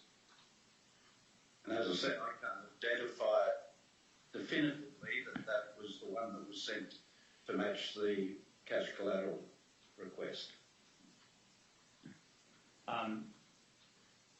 Do you see at the bottom of the first column for the week ending March 17th, it says that the ending cash balance is about $226,000? Correct. And so when this budget was prepared, did you believe that the company would have sufficient cash to get them through the March 31st hearing as reflected on this budget here? I believe so, yes. Later that same day, Mr. Romke,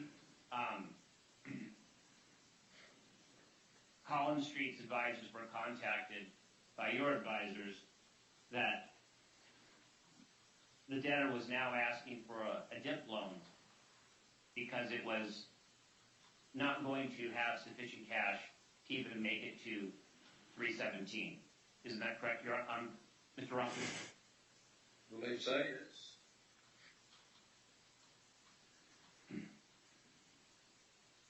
What was the debtor's actual ending cash balance for the week of March 17th as reported to Collins Street? I think it was $17,000, Mr. Lucas. And hence, looking at 226, that's a low number in the size of this business when you have the variances in cash receipts that we have associated with our logistics chain. Okay, thank you. Thank you. You've answered the question.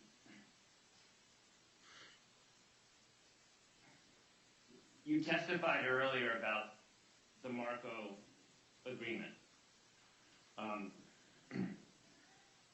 Is the Marco agreement essentially a factoring agreement of your inventory, providing financing to bring to an ultimate sale? It's a sale and repurchase agreement, Mr. Lucas.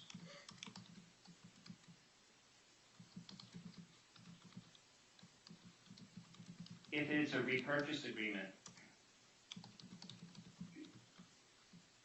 isn't the reason the debtors need to enter into this agreement is for liquidity? It's to provide the input of funds on the cash receipts line so that we have enough money to operate. And so if it's a repurchase agreement and not an inventory financing agreement, do the debtors have the ability themselves to repurchase the coal that is being transferred to Marco under this proposed agreement? Yes, at every step of the way, at any time. So then why is it that you need the cash then that comes from Marco pursuant to this agreement if you have the ability to immediately repurchase it with the debtor's funds?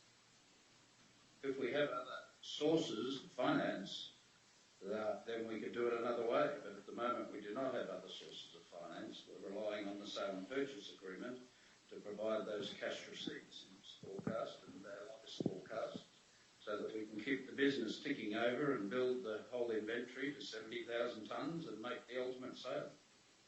So, but you don't have, the debtors don't have a commitment from Mitsubishi or any other party to purchase any of the coal that's contemplated by the Marco agreement?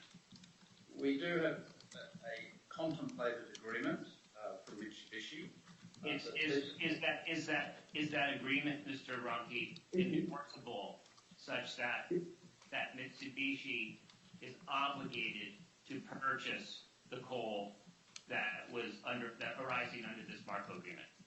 It's not a confirmation or obligation in absolute terms, which is why the negotiation with Marco recognised the 65% drawdown instead of the 80% drawdown. So is it correct to say, Mr. Ronke, that Mitsubishi could purchase coal from some other third party? Is that correct? Mitsubishi is a very big organisation purchasing coal from many different third parties through their resource to market hub in Singapore. I'm not aware of their whole book, if you like, but it's a significant size company that purchases lots of coal. Okay. If the debtors are not able to locate an ultimate buyer for the coal that is governed by the Marco agreement, what happens? I think that's a very low probability because I've got a lot of interest in the coal. That wasn't quite, that isn't the question I asked is Your Honor, can I just ask that Mr. Lucas allow the witness to finish answering the question? He's cut him off a couple of times. Okay, so here's how we're going to proceed. I do think that the witness should try to answer the questions more directly, but at the same time, I'm going to suggest that Mr. Lucas, if you want to move to strike an answer at any point as non-responsive, you can do that. But I think that's a more appropriate means than to interrupt the witness in the middle of the answer. So with that, Mr. Ramke, if you could endeavor to respond more directly to the questions before elaborating, that would, I think, be helpful. So with that, you can proceed. Understood, Your Honor. Thank you. Would you like me to ask the question, Mr. Rumpke? I think I understand the question. If we did not repurchase the coal as contemplated, then Marco had the ability to market that coal and sell it. And with our help and assistance, and that's been built into the wording of the agreement, and then we would receive the difference between the sale price that they achieved and the price that they have funded.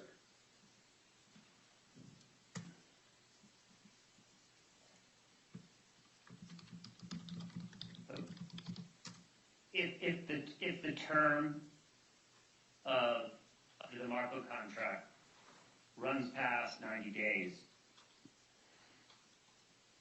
is Marco free to resell the coal governed by this agreement to anybody that it sees fit?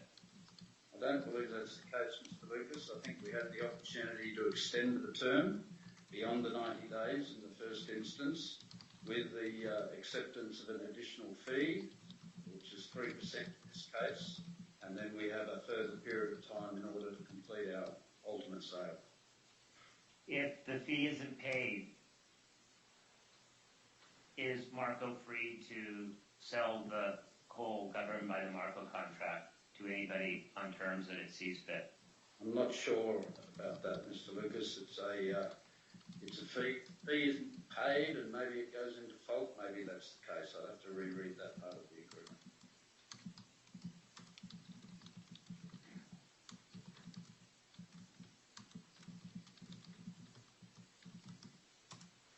Going forward, Mr. Ronke, and assuming that the court authorizes the debtors to enter into the Marco contract, will the debtors have sufficient cash to operate without a post-petition loan or other infusion of cash?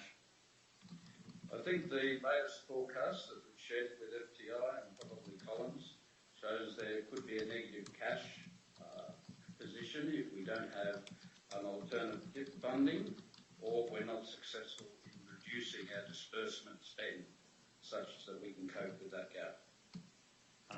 Do you know when that occurs, approximately? I think it's in 3 or 4 weeks' time. Does April 21st, 2023 sound about correct to you? Yeah.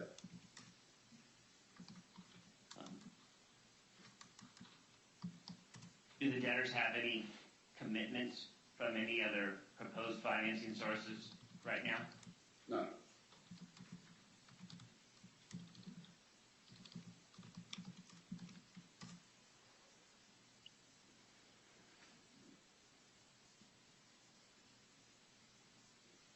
So,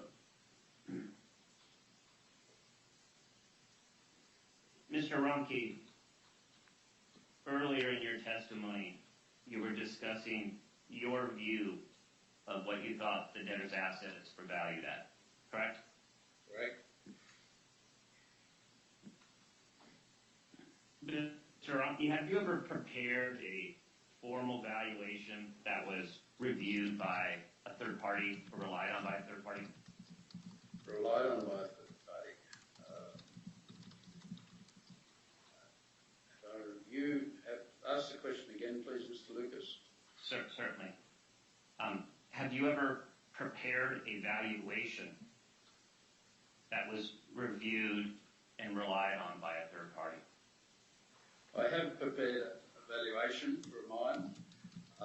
The third party in this case that relied on it was associated with a new mine projection as a part of an additional brownfield site. It was called the Wollombi mine, and the third party that relied on it was the government in relation to the rehabilitation responsibilities at the end of that life of mine plan. And when I say I'm prepared, I had a people again doing that mining engineering work that I spoke of to build that model and then submit it to the company that initially signed off and then used it for the purposes of the rehab valuation outside the company.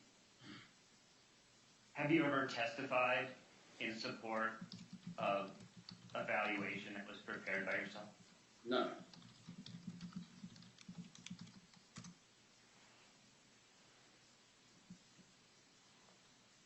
Mr. Rumpke, you referenced that in your review and evaluation of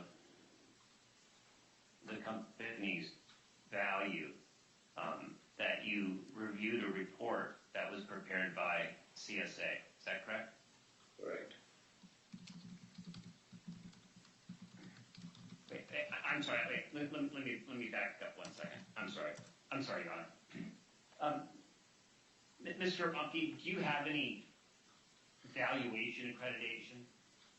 No.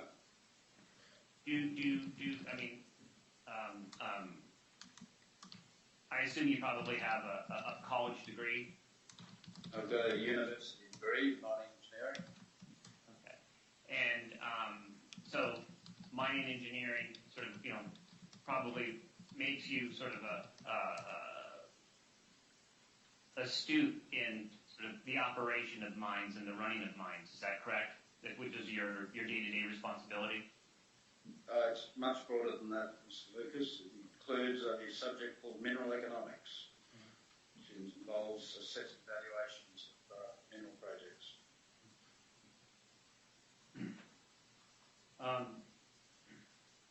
Thank you. So, with respect to, as I mentioned a second ago,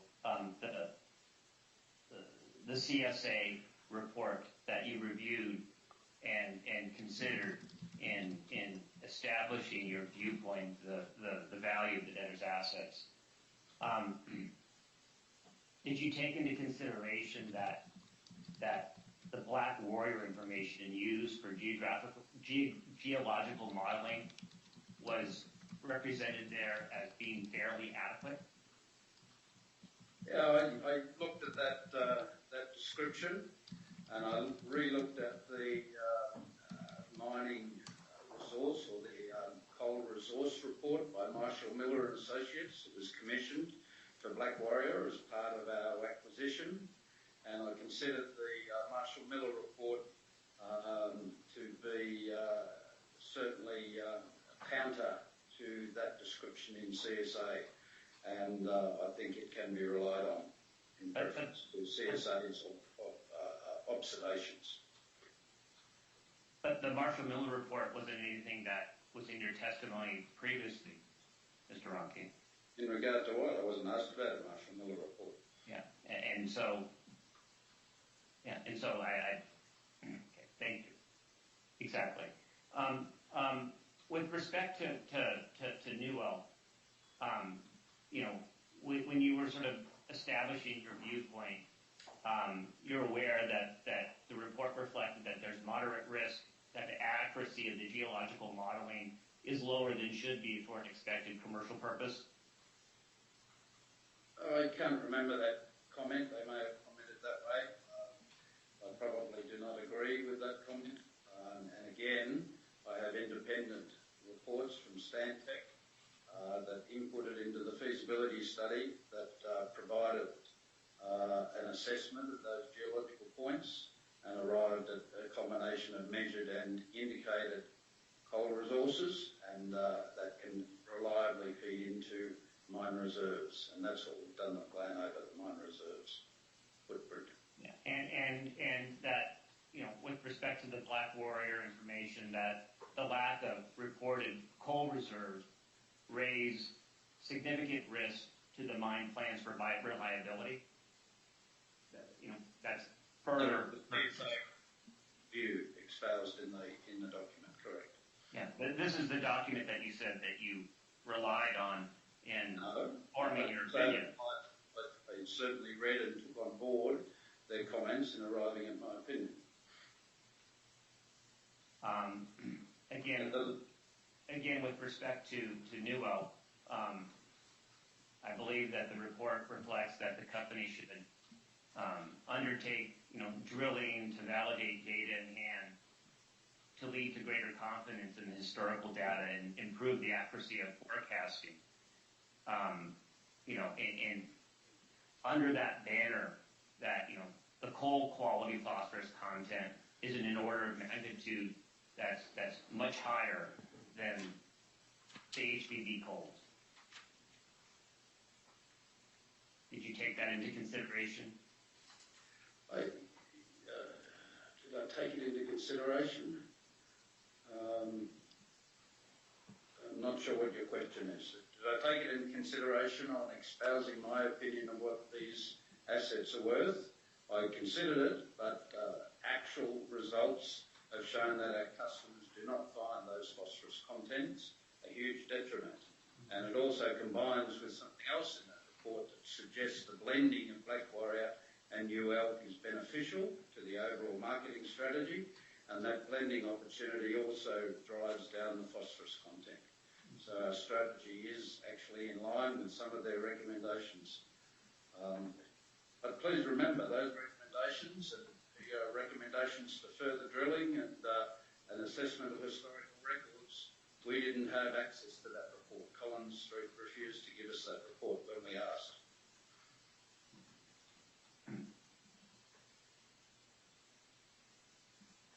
Isn't the CSA report done on a discounted cash flow model? Yes, well, part of it is. Yeah. Other methodologies they refer to as the yardstick and the transaction summary or comparison methodology. Okay. Where that $250 million figure came from in the report. And the forecast at the CSA report was based on were prepared by the debtors, correct? Yes, CSA's job was to review that and assess whether they are appropriate to be used in their evaluation.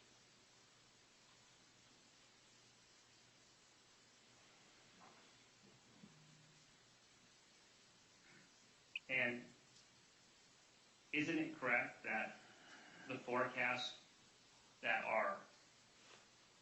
CSA relied upon have never been met by the company?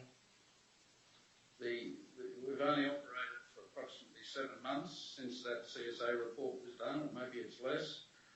So the whole turnaround plan at New Elk and at Black Warrior is in progress, and that's correct. We haven't met the forecasts that were provided.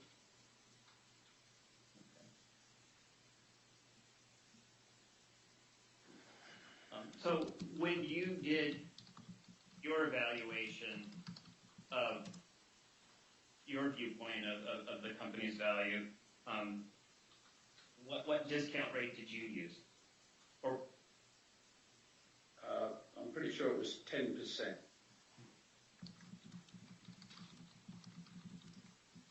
On a real basis. Our model is a 10% real basis, not a nominal model.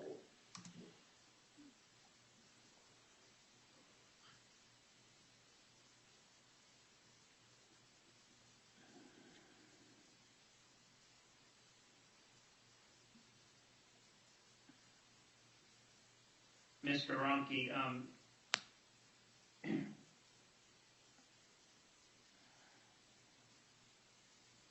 are there any sort of comparisons that you did with respect to your evaluation of your viewpoint of the company's value?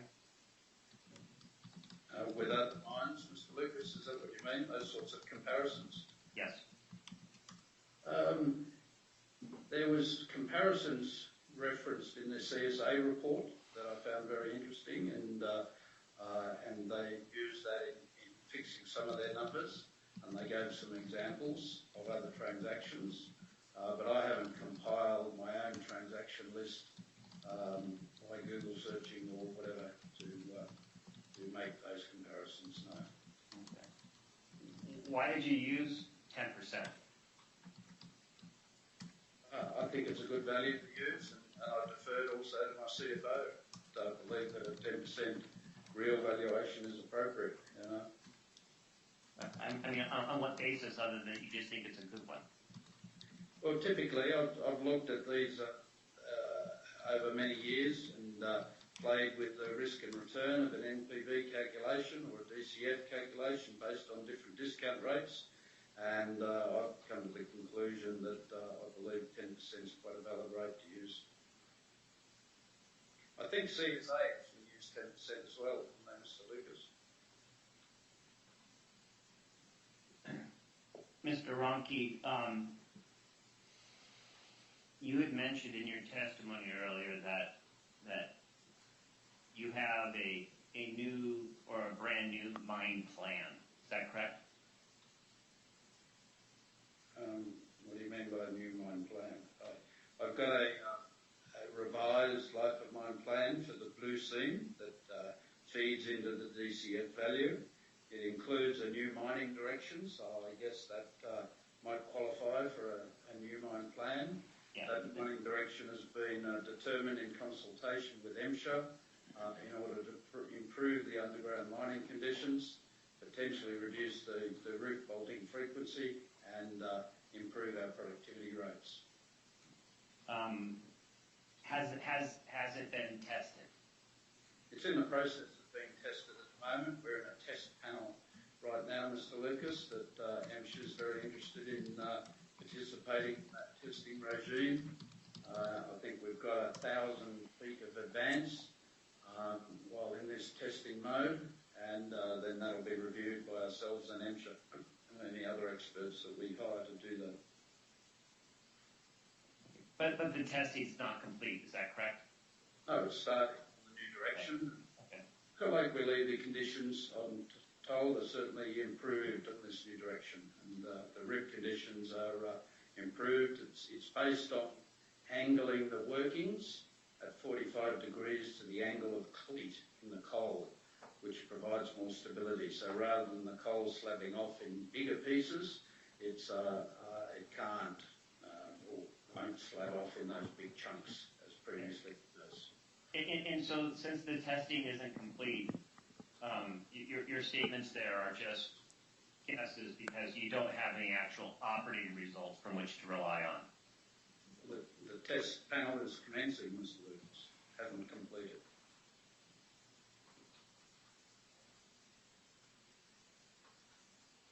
So, I mean, isn't it true that you know the sort of the regulating agencies could still say that no, that it doesn't help the roof issues, and again, that's just sort of another guess because you don't have conclusions yet about the roof issues that you just addressed are going to be satisfied in the means in which you want to resolve them? We have to examine those factors after the test zone is complete. The regulatory agents and ourselves will make the assessments based on the results and the observations underground.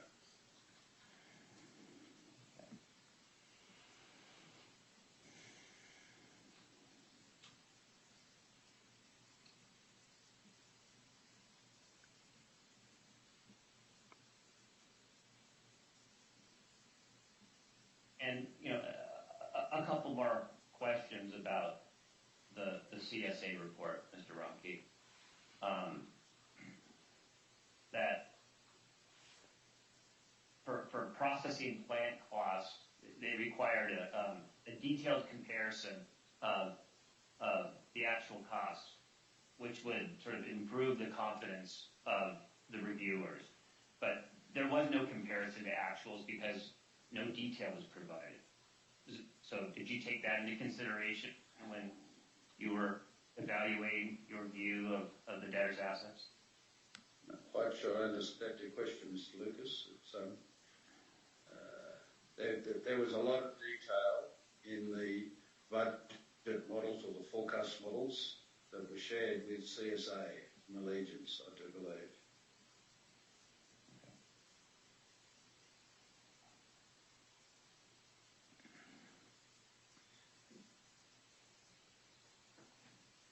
One minute, Your Honor. I just want to look at my notes, please. Certainly.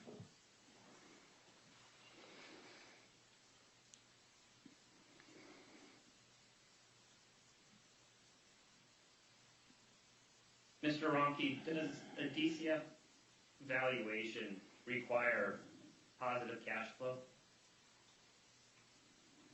No, it doesn't require positive cash flow. Cash flow can go up and down. You can have certain years negative, certain years positive.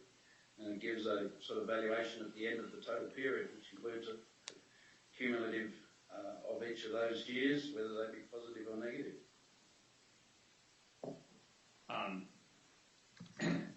Hasn't the debtor's cash flow been negative for at least almost a year now, as you require that money? Last 6 months, certainly, have been negative since I've been at the operation. And I'm in the process of turning that around. But it hasn't been turned around yet, correct? Correct. And if the debtor has had negative cash flow for at least the past 6 months, how does that inform the value that you're trying to ascribe to the debtor's operations? Well, the value of a life of mine plan and the DCF is over that life of mine period, not a 7 months out of 27 years or 7 to 19 years, whatever it is, to 2039. So making 7 months of results, comparing that to a turnaround plan, I don't believe is appropriate to write off a whole life of mine plan based on the future mining rates and cost projections. But you know, whether or not, I mean, a company's cash flows sort of, you know, go up and down and there are peaks and valleys, but, you know, overall there needs to be positive cash flow for them to work under the DCF, correct? To end up with a positive DCF, yes, you've got to have overall positive cash flow. Yeah. Correct. Okay.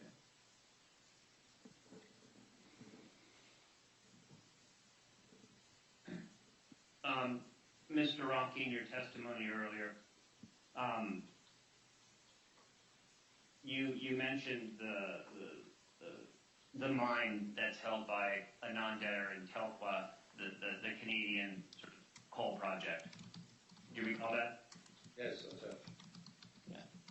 And is that mine operational? No, it's in the planning and approval stage. Yeah. And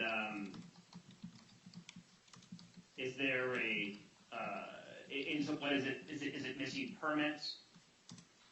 It's going through a process of applying for the environmental permits that are required for the operating mine, yes. And does the company have the cash to complete this permitting process?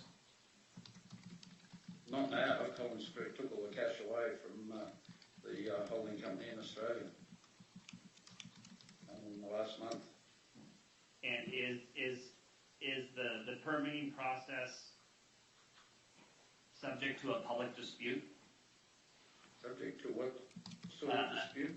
Yeah, I mean, are third parties contesting the issuance of any permit that would allow Telqua to operate the mine?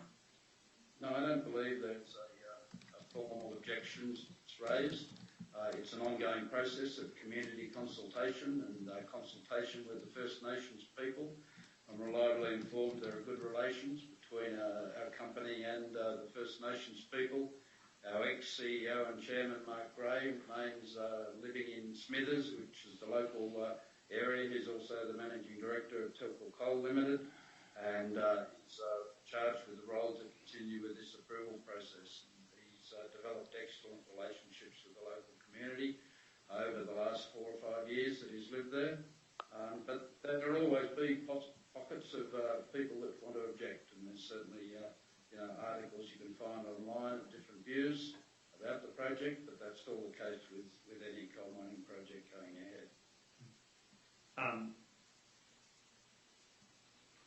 if the company doesn't have cash, how do you expect to realize any value that might flow from the Tupelo mine? Well, the idea is that the company should have cash to do that. And I know that the managing director of COPWA is certainly looking at alternative funding mechanisms to get that project through that process.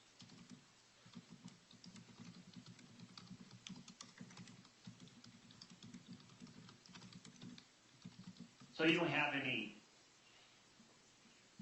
commitments that the permits will be issued?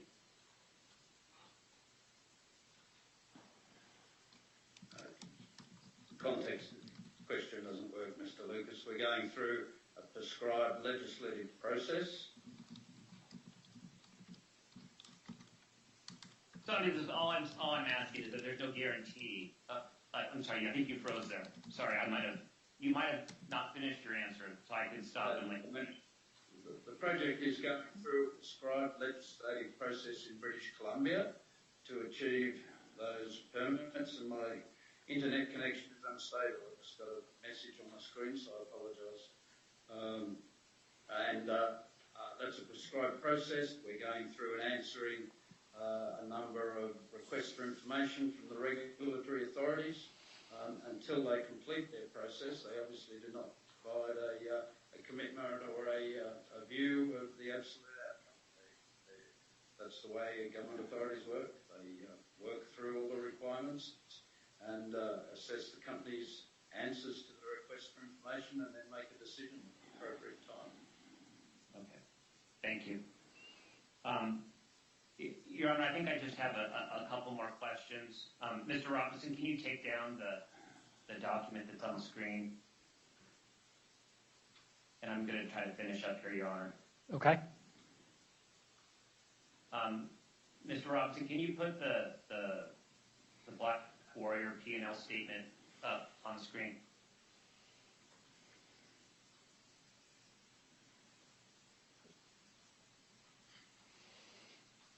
So maybe you can start at the top and just sort of scroll down slowly, Mr. Robinson. Mr. Ronke, this is the P&L statement that was sent to Collins Street in connection with the reporting under the cash collateral order and the other information requested by Collins Street. Do you recall sending us this information? I didn't personally send it to you, but I recall it. We were required to do that. Take it on personally, but that's what we provided. Thank you. And Mr. Robinson, can you scroll down to the bottom?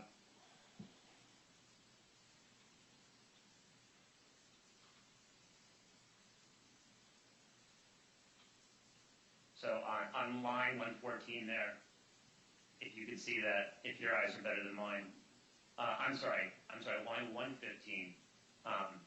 There's negative net income on a cumulative basis for last year of approximately $4.5 million. Is that correct? I can see that.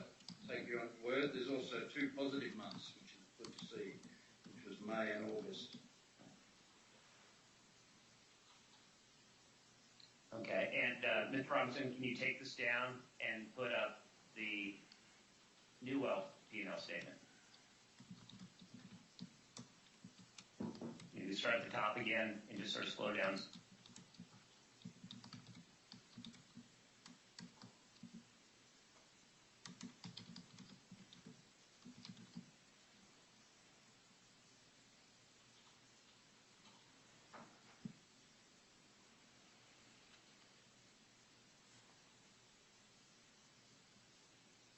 Okay, so again, Mr. Ronke, you know, the net income here for New Elk, which according to your testimony earlier, New Elk appears to be the more valuable, purportedly valuable mine as compared to Black Warrior. But here, the P&L statement reflects negative net income. It looks like every month, and for a total last year of nearly $47 million. Is that correct? You can see that says it includes some abnormal adjustments of end-of-year accounting in June 22, which were made up of significant provisions against one of our coal sales contracts. That certainly influenced. June 22 is our end of year financial year for Australian reporting purposes. Your Honor, I have nothing further from Mr. Ronke right now. Okay, thank you, Mr. Lucas. Mr. Denny, any redirect? Very briefly, Your Honor, just a couple of questions. Mr. Ronke, is the internet working and can you hear us? Please ask again, Mr. Denny. I can hear that. Thank you. That was the answer. Can you hear me now? Yes, I can hear you. Very good. I just want to try and clean a few things up. Mr. Lucas was asking you questions about the CSA valuation report. I just want to go back over your process. I thought you testified that the company undertook the life of mines analyses on its own and did not have access to a CSA report while you were doing it through completion. Is that correct? That's correct. Okay. And then when the company received the valuation report, you looked at it to see if it had an impact on your views. Is that also correct? Yes. Okay. And Mr. Lucas talked about that report, and we may just submit that, Your Honor, or move it into evidence. But the items that Mr. Lucas was talking about, suggesting they were flaws or issues, were those all items identified in the report by CSA as part of preparing the report? Those issues that were identified, yes.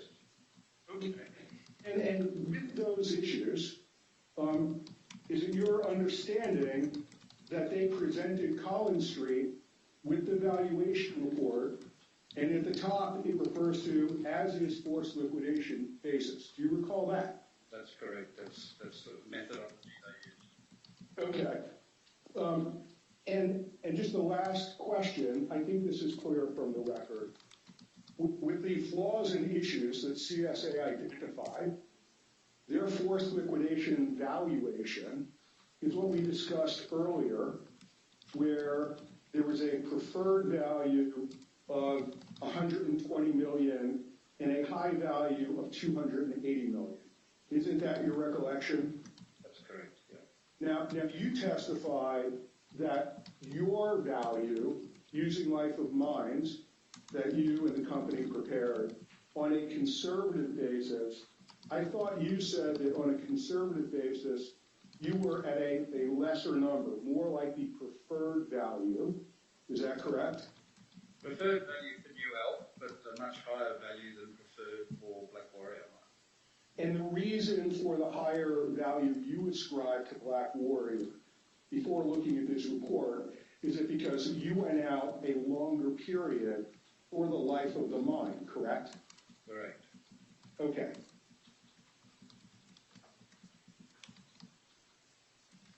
Your Honor, I think that's it for the debtors with Mr. Ronke. Okay, Mr. Lucas, any recross? Thank you. Just one brief question, Your Honor, and I'll be quick.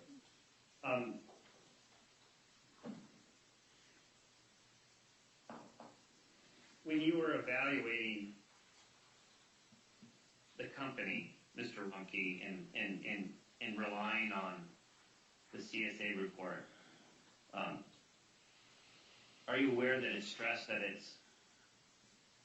was an opinion not on the actual value, that it was just an opinion on likely value but not actual value? I think that's semantics, Mr. Lucas. What's the difference between actual value and likely value? It was certainly stated that it was a forced liquidation style valuation. That's what the document said. All right. Your Honor, nothing further. Okay. Mr. Denny, assuming you don't have any follow-up on that, so Mr. Remke, thank you for your testimony. You can step down, and Mr. Denny, you can call your next witness. Your Honor, we're going to call Mr. Walker, the CFO of the company. Okay. Thank you, Mr. Robke. You can close your screen. Okay. Mr. Walker, welcome to Wilmington virtually. And Ms. Barksdale, if you could swear the witness. Your Honor, before I do that, I should have asked, does Your Honor want to take a few-minute break before we go to Mr. Walker? We're at your pleasure. I'm happy to, if the parties would like a break, I'm happy to provide it, but I'm happy to keep going. Okay, seeing no one who's demanding a break. If at any point anyone does, please don't hesitate to raise your hand. But otherwise, Mr. Denny, you can proceed. Has Mr. Walker been sworn in? I'm sorry, my fault. What I meant by that is, Ms. Barksdale, if you could swear the witness, please. Raise your right hand. Do you affirm that you will tell the truth, the whole truth, and nothing but the truth to the best of your knowledge and ability? I do. Please state your full name and spell your last name for the record. Christopher Shane Walker, last name is Walker. Thank you. Okay, now, Mr. Denny, you can proceed. Great, thank you, Your Honor. Can you hear me okay, Mr. Walker? Loud and clear. Great. I'm going to start off with what I think is the most important question. And that is, can you tell the court how much we're fighting over, the difference between 65% and 80%, which is what was in all of the other Marco agreements? What does that equate to approximately? On the vessel we're talking about and the ultimate sale price that we're expecting, it's about $2.5 million. Okay. Thank you. I thought we should get that out of the way. Now let's focus a little bit on you and your experience and some of the issues we've touched on. Can you please explain to the court your work background? So the job immediately before this job, where were you and for how long? Yeah, so I spent 14 years at Peabody Energy. For those that don't know, Peabody Energy is a large coal miner in both the U.S. and Australia, serving both the U.S. and Australian domestic markets and a significant player on the seaborne metallurgical and thermal coal markets. 14 years at Peabody, a variety of finance, marketing, and strategy roles, and most recently, I led Peabody's international sales and trading organization based out of Brisbane, Australia.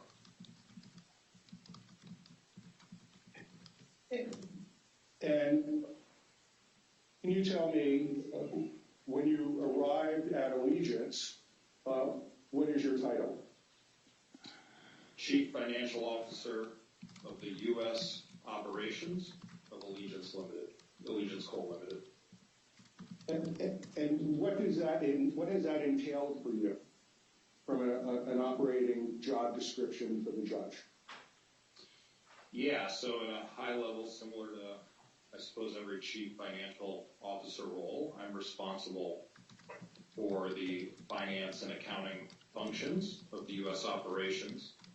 But what I knew going in and what was attractive about the role is it was a very lean organization, so that the responsibilities would extend beyond a traditional CFO and be able to leverage some of the other roles I've had in the coal industry, including on the commercial side. And then the way things have transpired, certainly with the nothing short of the Chapter 11, the responsibilities, I would say, have been very broad.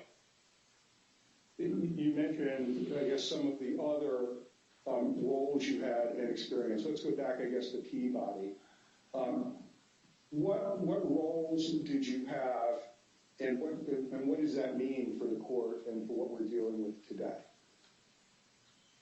Yeah, so I started with Peabody in the Treasury Department and moved over. I had bounced around a little bit because I was in an MBA development program when I joined the company. Kind of settled into some marketing and marketing finance roles. So I learned a lot about how coal is sold, how to obtain the highest value for that coal, Initially, I was focused on domestic U.S. sales, but ultimately brought into Peabody's global platform. I reported to the chief financial officer, leading the company's strategic planning function. That ultimately reported out to the executive team and the board of directors. So that was really holistic on everything the company was doing. And then, like I mentioned, ended up the last role with Peabody was leading the sales and trading function. There was discussion with Mr. Romke about something called life of mines. Are you familiar with that? I am. What is your familiarity with a life of mines analysis? Yeah, so that's my understanding is very common in the extractive industries. I was, during my time at Peabody, I would have been involved with most, if not all, of the life of mines that were performed during that time. My involvement would have come in some way, shape, or form. Obviously, it's a much bigger organization than we're talking about here.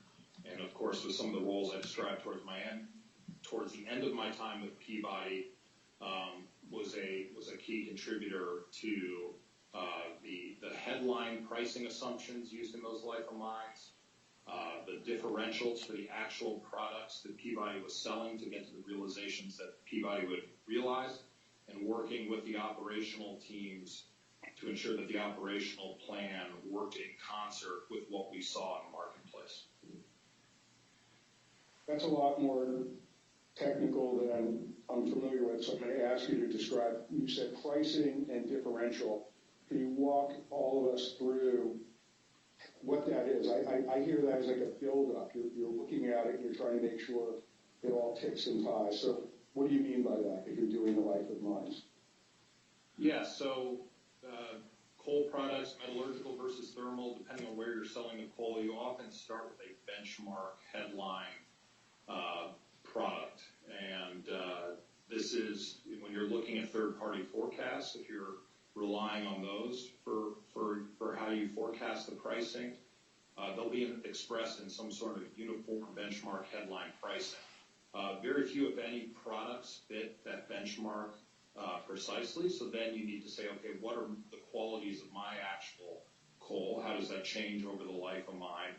And what is the realization that I will get relative to that benchmark price? So that's how we performed it at Peabody, and that's how we built the life of mines for Black Warrior and for New Elk.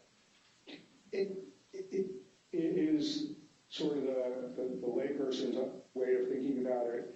Is it top down or bottom up in the way it's prepared?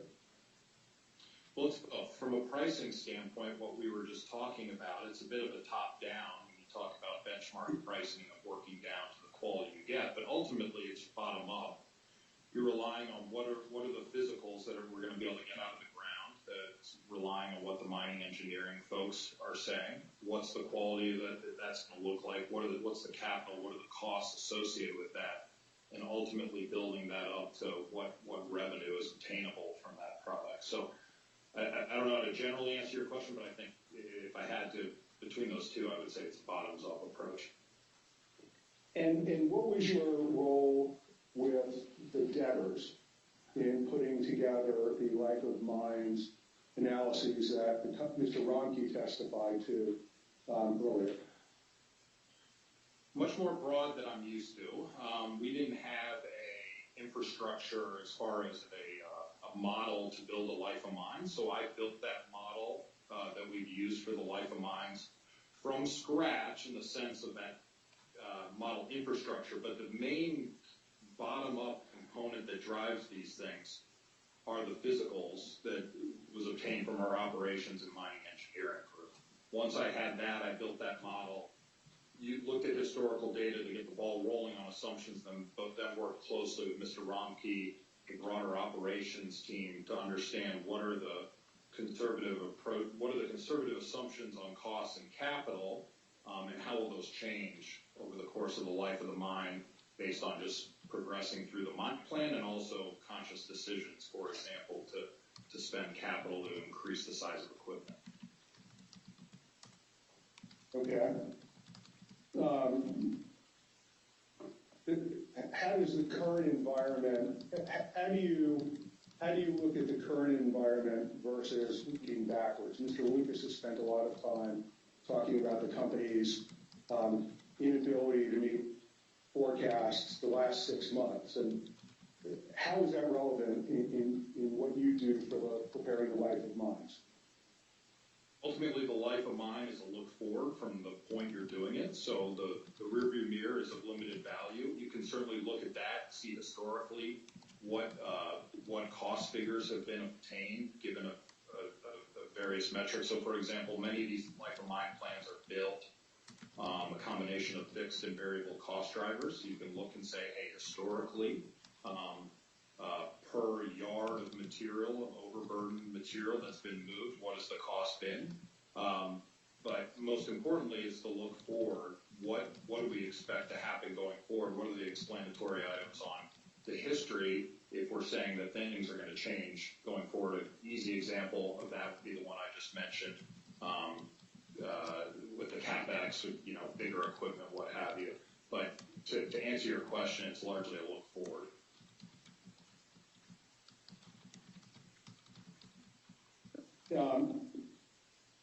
So the company prepared the life of mines reports, and I think Mr. Ronke stated it was after the company completed those reports that we obtained copies of valuation materials prepared by CSA and Cushman and Wakefield for FF&E.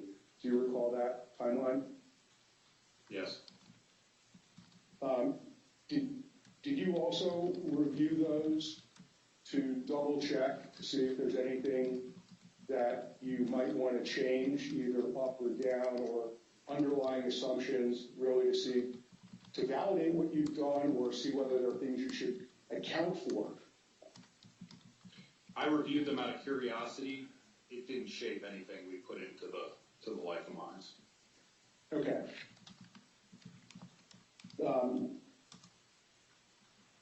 Okay, let's talk about budgeting for a moment. What has your role been helping the company prepare budgets and forecasts since you arrived at the company? Yeah, so specific to the Chapter 11 process, as we've come up, we've had a number of iterations of the budget / forecast. I was the fingers on keyboard author of those initially, and then once we engaged Capstone, they took the pen, so to speak, but have been heavily involved with validating input assumptions, etc. We didn't have Capstone until a few weeks later in the case. So I want to ask you about the budget that we used at the first day contested hearing when we found ourselves in bankruptcy. Was that the first time you prepared the budget in a bankruptcy scenario? Sorry, is the question, is that the first budget I prepared in this bankruptcy scenario, or have I prepared budgets? Well, let's go. Did you prepare budgets in Peabody, for example, or were you involved in that? Yes, I was. Okay. Peabody did not file as an emergency filing, correct? There was planning and preparation? Correct. Okay.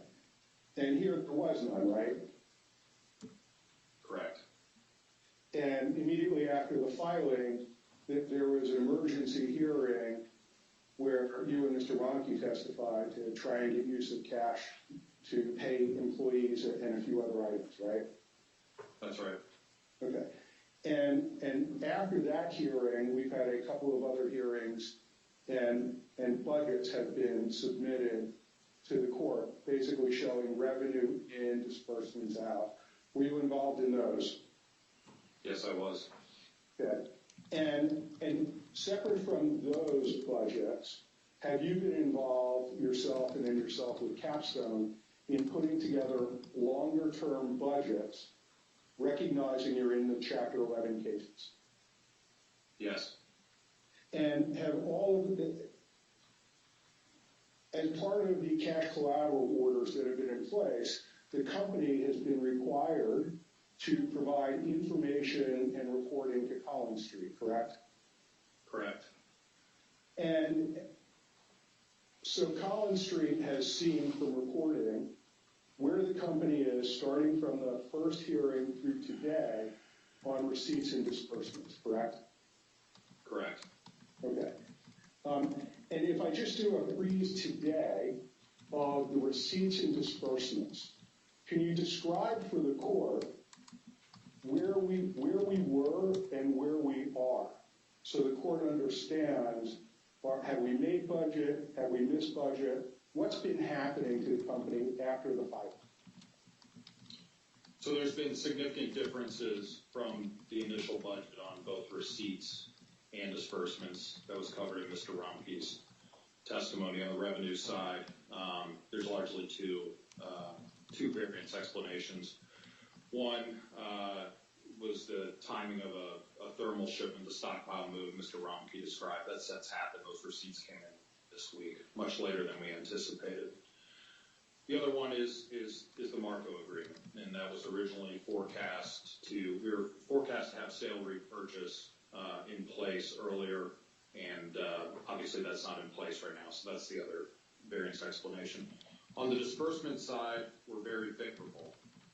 Now, some of that is just a byproduct of the revenue timing being pushed out. For example, Mr. Romke talked a little bit about the Port of Mobile. So we hadn't, before this week, we had not made expenditures to the Port of Mobile that we had planned on, which is, in sync with the timing of the revenues being delayed. So that's just the timing thing that's creating some of that favorable variance. But also, we're doing our best to manage disbursements in many cases out of necessity. So yeah, both the revenue side and the disbursement side are both significantly different than the budget, largely on timing. So there were budgets up on the screen earlier with a $5.6 or $8 million number for revenue. That number's been in the budget. That represents the Marco transaction, correct? Yeah, and the one Javelin sale that I mentioned that is now we've gotten the receipts for. So the Javelin money came in. The Marco transaction, if that's approved, that revenue is going to come in. And am I right that basically brings you current to the budget or forecast you prepared on the revenue side? Well, it does, except for I think we had 80% in some of those initial budgets, so we've got that changed. It's been discussed quite a bit. But as far as the actual coal, we've got coal at Mobile ready to be unloaded, turned into cash. So in that sense, yes, it's all in sync with budget. And of course, like we talked about, the 65 to the 80 is just a timing issue in and of itself. And the 65 and 80, how did you get comfortable that would work for your budgeting and modeling? Were you somehow involved in that, or how did you look at it? To get comfortable that it made sense to proceed that way versus pushing back and saying, no, I really need this. Like, how did you look at it? Were you involved in evaluating whether the debtor proceeds with the 65%, 80? Yeah, I was. So directionally, it made sense, Marco's ask, and the rationale dropping the 80%. We pushed for the 65% number because that ties to what we thought was the working capital associated with that sale repurchase, which would allow us to stay positive cash flow. That 65% on the $16 million vessel that I mentioned earlier equates to a little over $10 million, which we've always kind of said, that's if you had $10 million elsewhere, that's what you could use to displace the need for the sale repurchase liquidity. So it all kind of tied in that respect. So am I right then, based on the budgeting, you as the CFO became comfortable with the arrangement of the 65-80 timing issue, correct? Correct. I'd want more, of course, but yes. And when you said $10 million, can you explain a little more what that means? $10 million, $10 million. So whether it's dip financing that comes in, or you have a structure, basically you were looking to deal with the budget, and those are the numbers the company is projecting, correct? Yes, that's right. Okay. You mentioned timing. Sitting here today, what is your understanding of how that timing will work? With regards to Mark. Yeah, if the court approves the transaction today, what do you understand the timing to be for the purchase? Yeah, so I mentioned a bit ago that we had a disbursement this week to the Port of Mobile. That was on the back of monetizing that Javelin sale I mentioned. So that puts them in a position to start unloading coal off barges coming down the river, and a train that was just loaded at New Elk that hopefully in about a week should make its way to Mobile. So once that coal starts hitting the stockpile in Mobile, that's when that initiates the sale repurchase agreement. I've mentioned we've got a lot of coal in the logistics system, and a lot of it's sitting down in Mobile, just waiting on really two things: the logistics of getting it off the barges, and what we're talking about today. So, in your view, how does this sale transaction enable you, the debtor, to operate or maximize value? Does it? Absolutely, it's critical. It's critical from a liquidity. Sorry, go ahead. Why is it critical? It's critical from a liquidity standpoint. It's also critical for the highest realization for this coal. It's not like there aren't other alternatives to sell this product, and it's not uncommon at all for a small coal producer to sell coal in smaller increments than an export vessel, even if the ultimate destination is an export vessel. In fact, we did that in a different form with the Javelin sales. That was sold as we delivered it to the stockpile, even though ultimately that coal was going on an export vessel. So we could have alternatives. We deem this the highest probability, highest realization value. If this fell apart, we would certainly be looking at opportunities to sell this coal in increments that allowed us to have liquidity at the highest value, but we think that would be a significant detriment to what we're contemplating here. Mr. Walker, there's been talk about, I guess, did you read the Collins objection that was filed today? I did.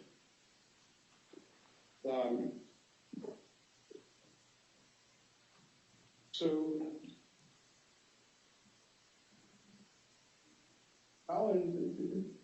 Collins Street has criticized this transaction as a bridge to nowhere.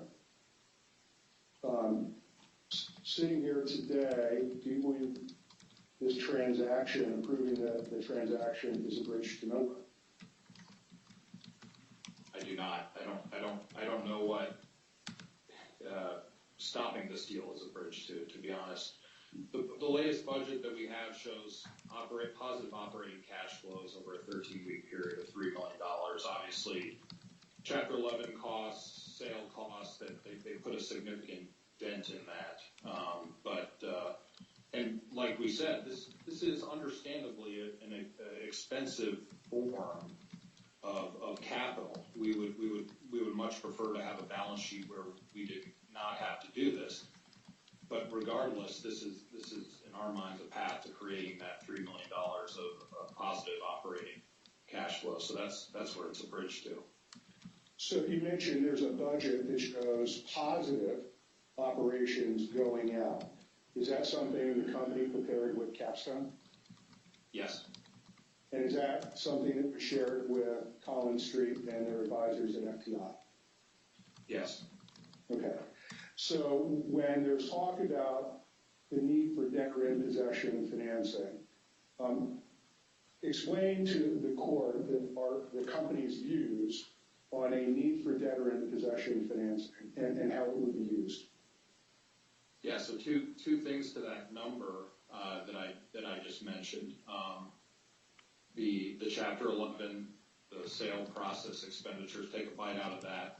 And of course, I think it's customary for a company going through Chapter 11 to want some financing, get financing in place as a buffer. We've already unfortunately seen the impact timing issues can have, and we certainly don't expect that everything will play out exactly how we have in the budget. Hopefully some favorable in addition to some unfavorable timing issues.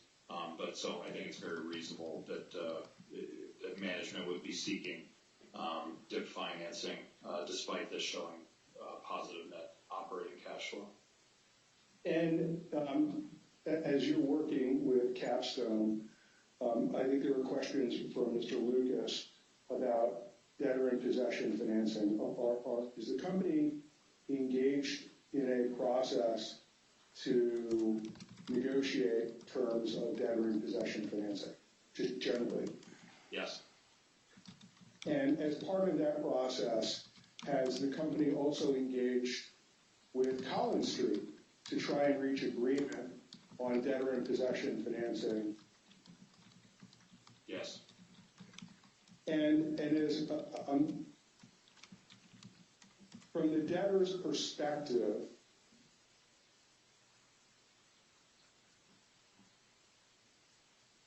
what are the factors that are important to the debtors in agreeing to a debtor in possession financing for the estate?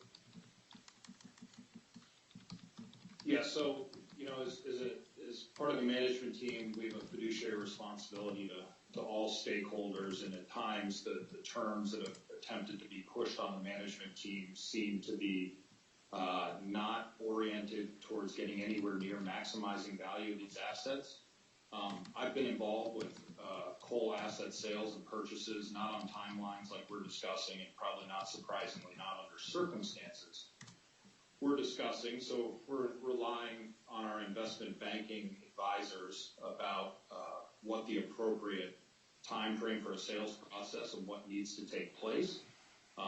That's the root of our 120-day request for a sale process, and the request to have a third-party expert come in, look at these assets, and validate these life of mines that we've done internally. Certainly, a skinny team here, but even, if you're talking about my time at Peabody, a company life of mine would not, and no buyer would solely rely on that. It's customary to have a third-party expert come in and provide some assessment of whether we're pessimistic, optimistic, and frankly, I'm excited to get that done because I'm interested to see how that compares to how we viewed it internally. Your Honor, one moment. I may be done with Mr. Walker. Okay.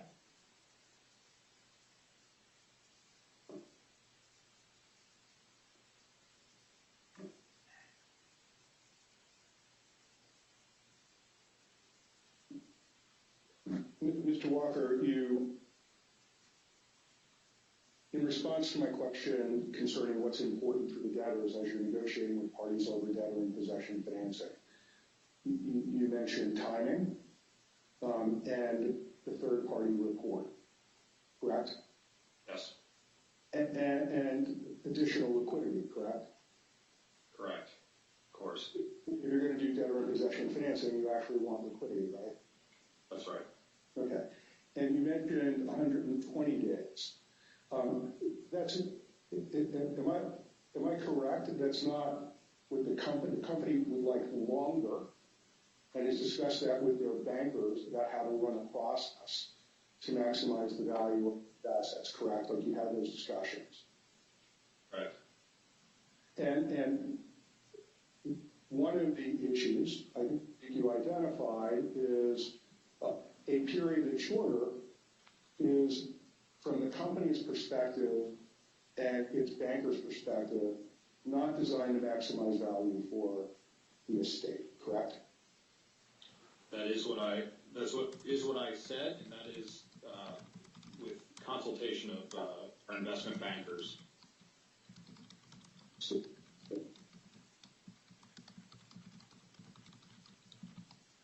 sitting here today, do you believe the company and the process is better off or worse off if the motion is denied? Oh, I think it's very clear that the company is worse off. In the discussions with all potential DIP lenders, including Collins, hasn't the Marco transaction been embedded in every term sheet and every budget? A sale repurchase structure has been, yes. Or an increase in DIP borrowing, correct? Correct. But that was never expected to happen on a time frame that helped us in the initial stages of the budget. Well, those Collins indicated they were not prepared to write that size check. So every Collins DIP term sheet required, it actually needed the Marco transaction to occur, correct? Right. Your Honor, I have nothing further. Okay. Thank you, Mr. Denny. Mr. Lucas, cross-examination.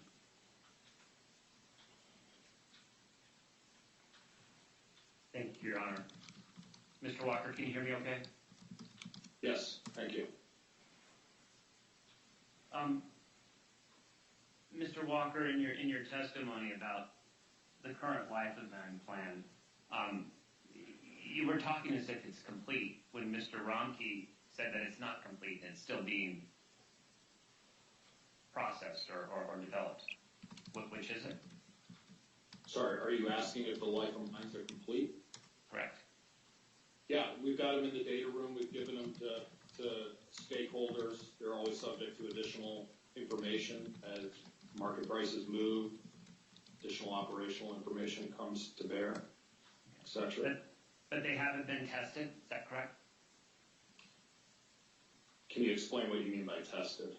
I mean, there are no results that flow from the life of mine to verify the speculative projections under the life of mine plan? So New Elk, for example, runs out to 2039. So yeah, we have not included the few days of actual experience we have into that time frame.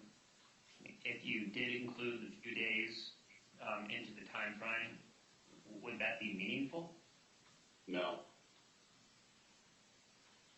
And so your participation in developing this life of mine plan, how long have you been at the company?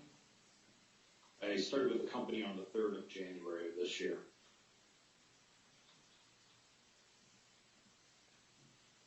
And Mr. Walker,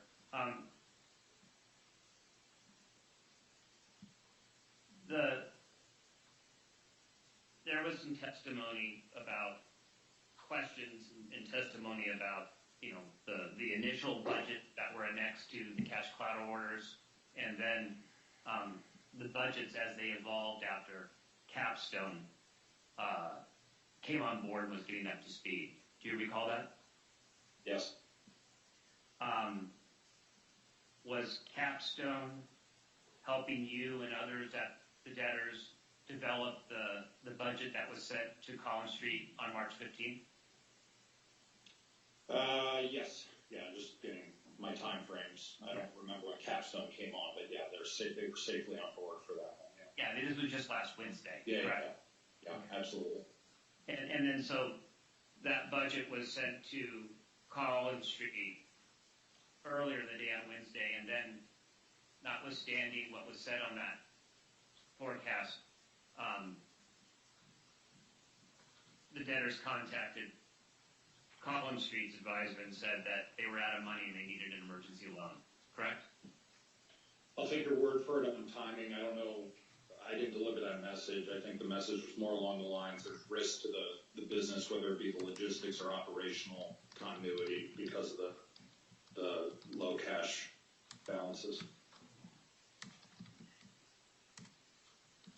And I mean, okay.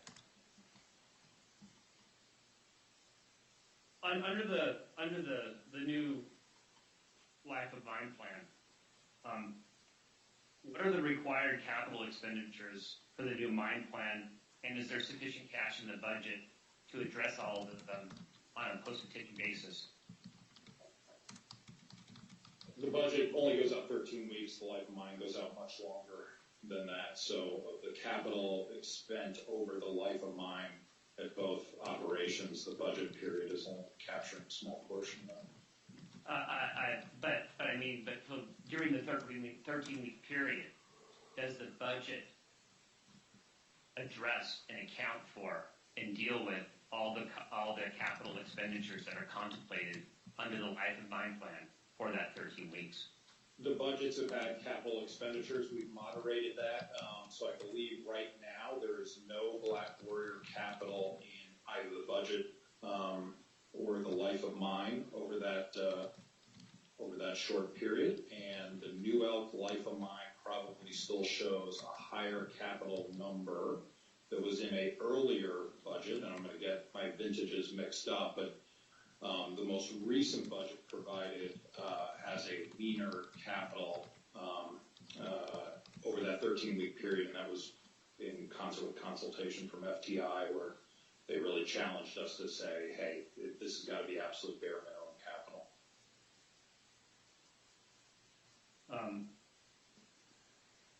There was, I believe you testified to the difference in the value between the 65 cents and the 80 cents under the previous and the current proposed Marco contract.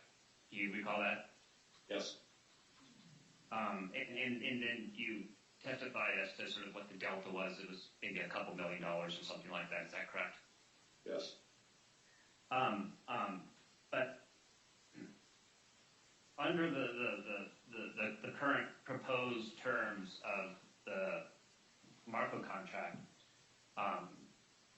doesn't the debtor's current budget reflect that it runs out of cash on April 21st, as Mr. Ronke testified? On April 21st. Yes. So with no, what's the scenario?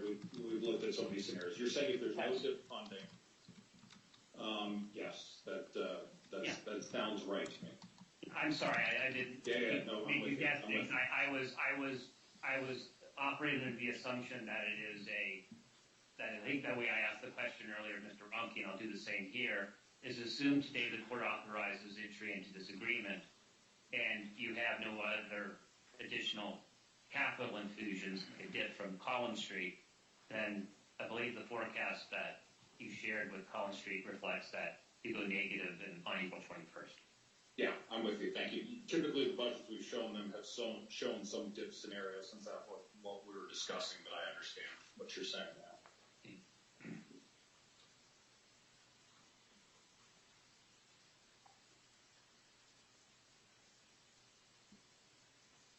Your Honor, I have nothing further. Okay. Mr. Denny, any redirect?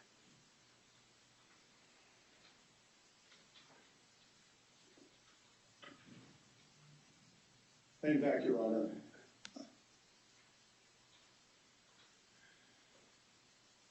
I don't think so, Your Honor. Okay. Any other evidence from the debtor? No, Your Honor. Okay.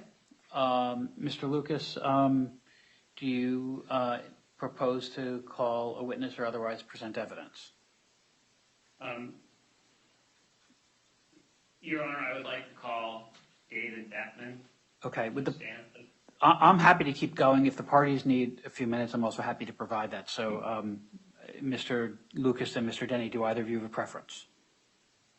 I would like 5 minutes, Your Honor, if we can. Okay. Mr. Lucas, that work from your perspective? Wait, I think Mr. Denny asked if he wants a 5-minute break. Exactly. My question is, what do you think about that?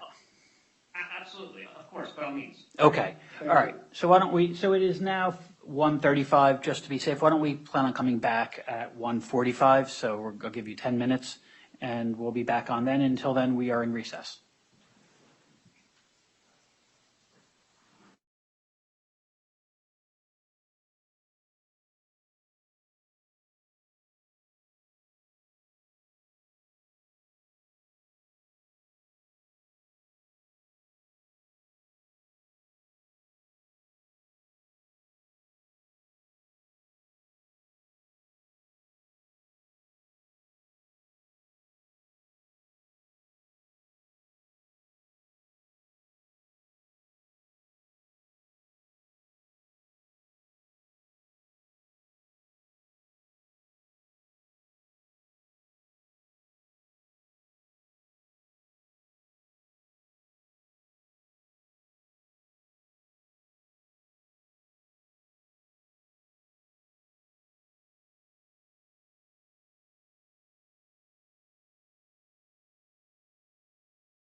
Okay.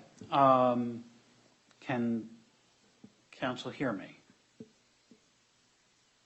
Yes, Your Honor. Terrific. Okay, so we're back on the record. Mr. Lucas, let me permit you to call your witness. I'd like to call David Beckman, please. Okay, Mr. Beckman, could you turn on your camera?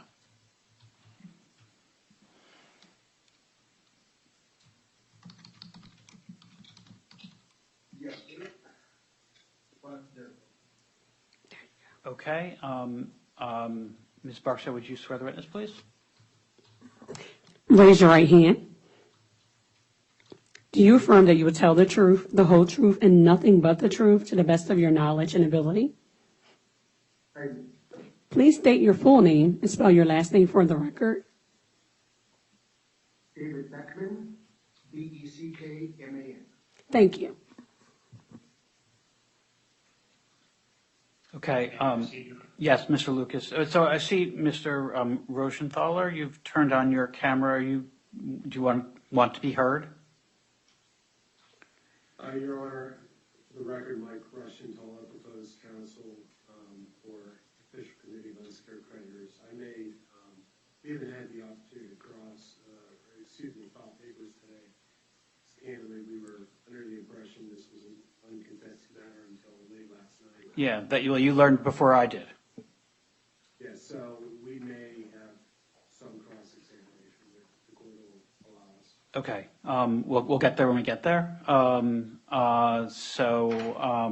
Mr. Lucas, you can proceed. Thank you, Your Honor. Mr. Beckman, can you hear me? Yes, we can. Mr. Beckman, who are you employed by?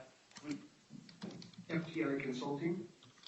And what is your title at FTI?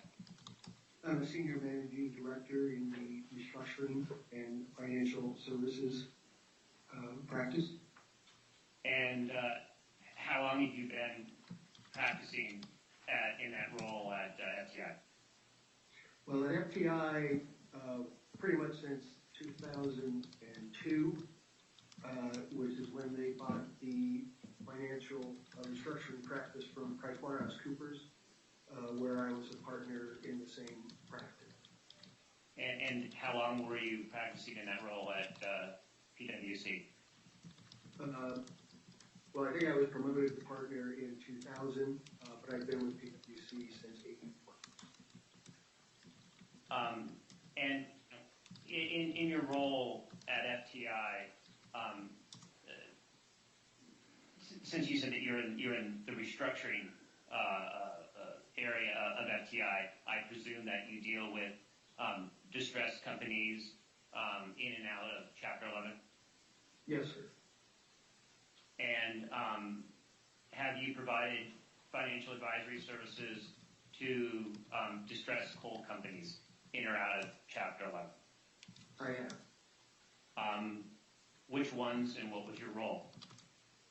I was involved in, well, going back, I guess not necessarily necessarily the right order, but was involved at the beginning of the Arch Coal restructuring, was involved throughout Peabody restructuring, was involved in the Patriot II bankruptcy where the assets were sold to Blackhawk Mining. The majority of the assets were sold to Blackhawk Mining. Was involved in, at the beginning of now let's just go to, was involved in the Black Jewel mining case in 2019, the White Stallion coal bankruptcy in 2020, and there's a number of other ones spread between there, but we also worked, for instance, with Consul in their sale of significant amounts of their Appalachia assets to Foresight and others over that time period also. Well, so in the roles that you described there, were they all primarily or all on the company side? No, some of those were on the lender side. And would you describe the predominant part of your practice be in the coal sector? Well, over the last few years, I'd say yes. But even over the last few years, there's been a number of other, medical device and or manufacturing companies that I've been involved with. Thank you, Mr. Beckman. Mr. Beckman, the testimony today from both Mr. Ronke and Mr. Walker affirmed prior testimony and also confirmed today that the company has been operating on negative cash flow. In this context here, why is that significant? Well, right now, that means that the debtor is using the proceeds from the lender's collateral, and at least to date, there is no plan as to how we resolve this issue ultimately and stop burning through that collateral. What do you mean by resolve this issue? Well, the lender, like most lenders I've worked with, and quite frankly most debtors, once a bankruptcy matter is filed, the goal is to get it resolved as quickly and as efficiently as possible, i.e., how are we going to exit bankruptcy?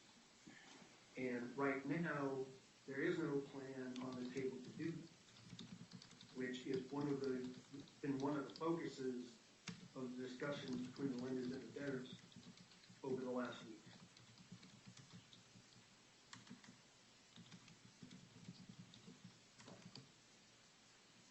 In the series of budgets that's been shared with you over the past, since your engagement by Collins Street in your discussions with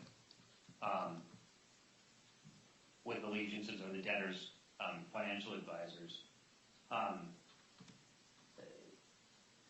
are the debtors contemplating paying all of their capital expenditures that arise in the ordinary course of operating both funds?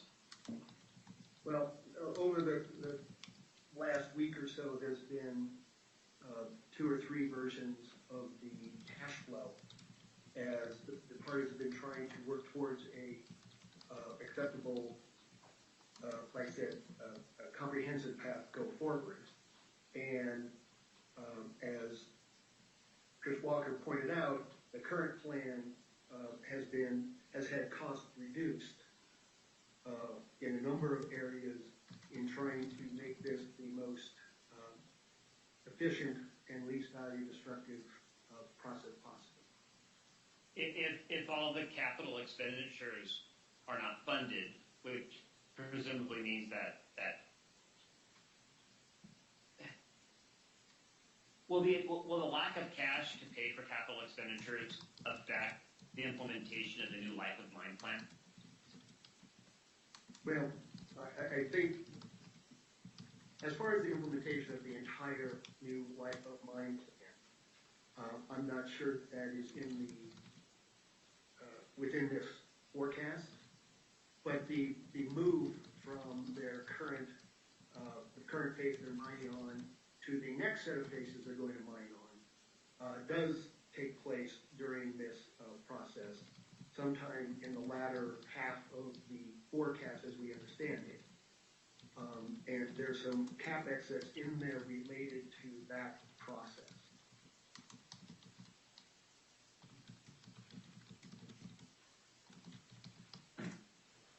Mr. Beckman, there was reference to the CSA report in connection with Mr. Ronke's testimony. Have you reviewed the CSA report? I have.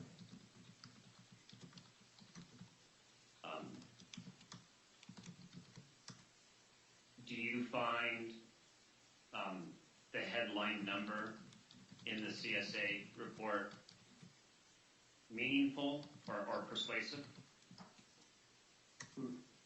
Well, I think the report itself has numerous qualifications that they put in, and they have put in some subjective adjustments that there's really no support for.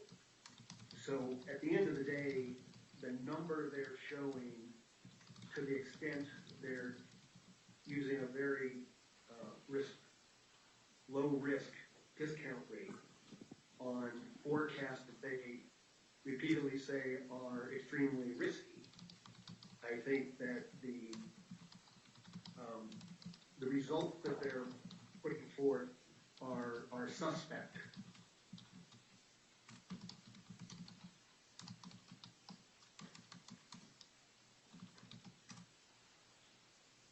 One moment, Your Honor. Even in their own way, point that out. He was frozen, and we didn't hear the completion of the question and answer, Your Honor. Yeah, I didn't realize that. Mr. Beckman, I think that you were frozen there at the end, and it might have... Oh, I wasn't frozen on my end. I might have stammered. So, Mr. Beckman, I heard and understood your statement that you believe the CSA analysis essentially used a low discount rate on high-risk cash flows, and therefore its ultimate valuation number is suspect. Was there more to your point beyond after you said that? No, Your Honor, you've got the gist of the statement. All right, so Mr. Lucas, you can proceed from there. Thank you, Your Honor. Mr. Beckman, what's the significance of using a discounted cash flow in this evaluation when the debtor doesn't have positive cash flow?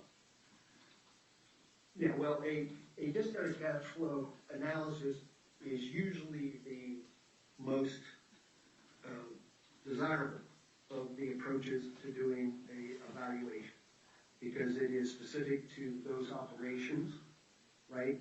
And it's really based on actual operations. The issue here is, as we understand, that the company has a revised, updated, or new mine plan go forward. And that could very well be the appropriate thing to do, considering that their attempts under the prior mine plans going back years have been to uniformly produce negative operating results. So when you go now to basically say, now I'm doing an evaluation on a new mine plan that doesn't have any trial or support in actual operations, that by definition raises the risk premium that should be applied to the discount of those cash flows, because they're all basically future, for lack of a better word, guesses as to how this new mine plan will. Thank you. So the budgets that have been circulated between the debtors and Collins Street over the past week or more, did they include projections for this Marco agreement? Yes. And Mr. Beckman, it was stated earlier that this was all that the Marco agreement was always contemplated. From Collins Street perspective, was there anything else contemplated in addition to the Marco agreement? Well, in all the discussions we've had relative to the DIP loan or the potential for a DIP loan that the company has maintained, and I think appropriately maintained that they need, the discussions of Marco and the DIP loan and that sale process that I refer to, which is the way to resolve this issue as quickly as possible, we're all in the mix together, right? It was a recognition that, okay, we understand that with the capital you're getting from us and the capital and the liquidity you get from Marco, right? We can run a sale process over the next X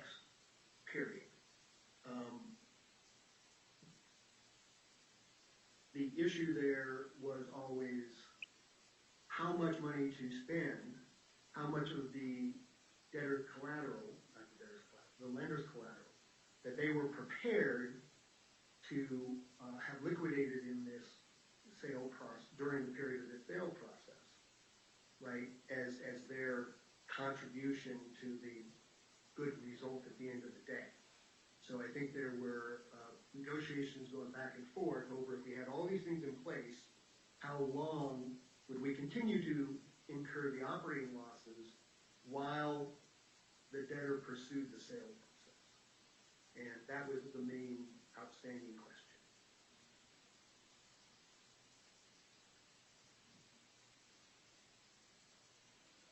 Your Honor, I don't have anything more from Mr. Beckman. Okay, Subject to redirect, Your Honor. understood. Mr. Denny, cross. Yes, Your Honor. Hello, Mr. Beckman. Can you hear me okay? I can.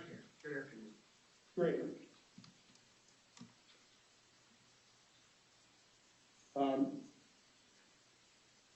I'm going to start first, Mr. Beckman, with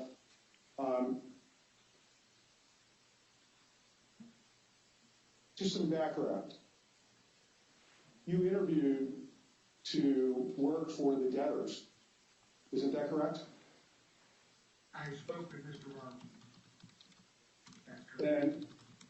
And you provided your bios and fee and projected guidelines if you were hired to assist the company in a process. Isn't that correct? Yes, sir. Okay. And you spoke with Mr. Ronke about what the company's plan was, right, their goals as part of this bankruptcy that the company did not want to be in. Isn't that correct? Could you repeat the question? Sure. When you spoke with Mr. Ronke about the company's goals, now that it found itself in bankruptcy, was it expressed to you what the company's goals were? Yeah. Go ahead. Sorry, I thought that was a question. That's it. Okay.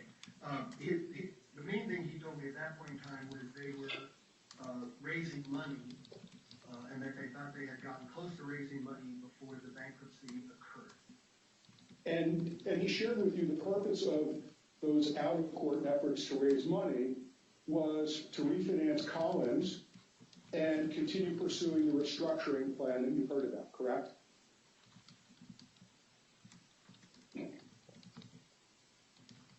I don't believe we were very specific on what they would use it for, but clearly it was because they had a problem with their current debt. Okay. And at the time that withdrawn, you're here today now on Collins' behalf, correct? Yes, sir. Okay. And when were you engaged with Collins? I actually believe that the letter of engagement was signed, was executed last Monday or Tuesday. But Petrowski contacted you about the potential engagement before you reached out to the debtors, correct? That was the introduction, correct? Yes, I believe that was the first sounding relative to the allegiance matter. So you say your engagement letter was dated last week. Up until the date of the engagement letter, did you obtain any information from Collins or Petrowski before that date of engagement, sir?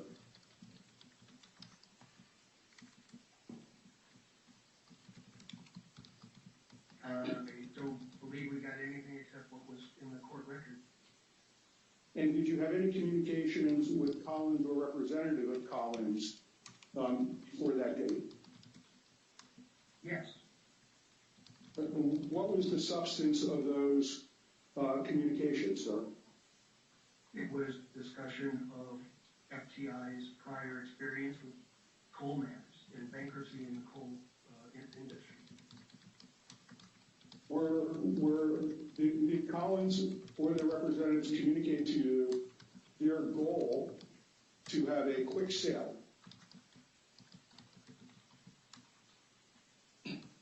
I think that their main expression was they wanted to be paid back. Did they communicate to you that they would like a quick sale as their way of getting paid off?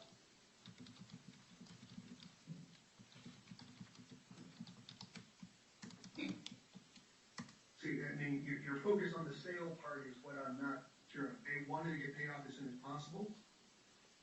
They felt that they were exposed, and that they were losing ground. But that was really the primary part of the conversation.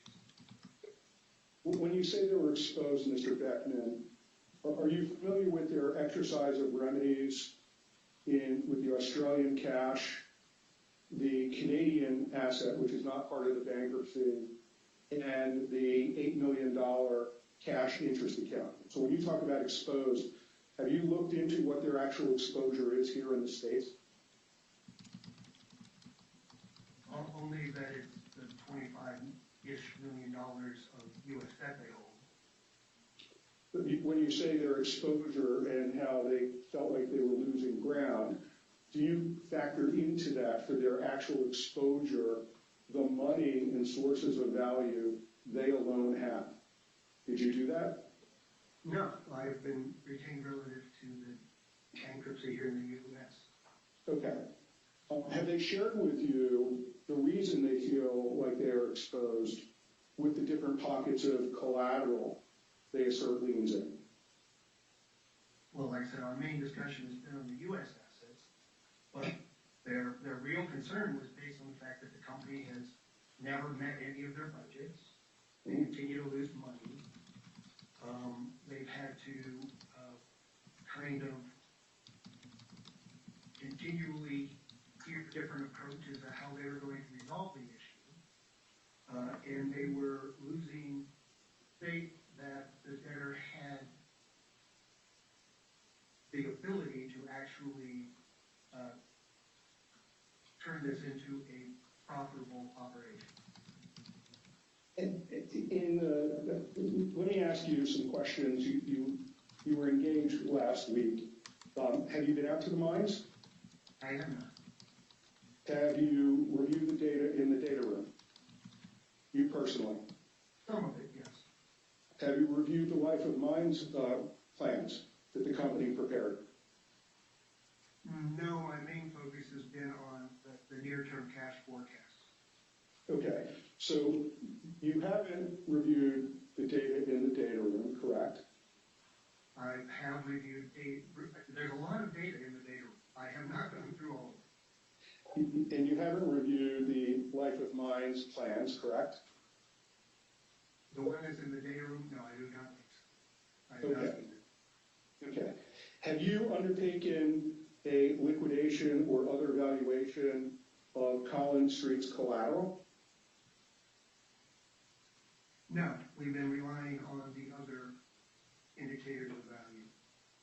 What other indicators of value have you been looking at and relying upon? The cash flows did go through the CSA forecast, the CSA value report, did analysis on the operating results over the last 13, 15 months. That's been the main focus.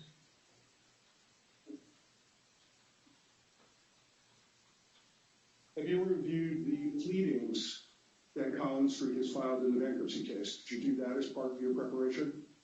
Not all of them, no. Okay.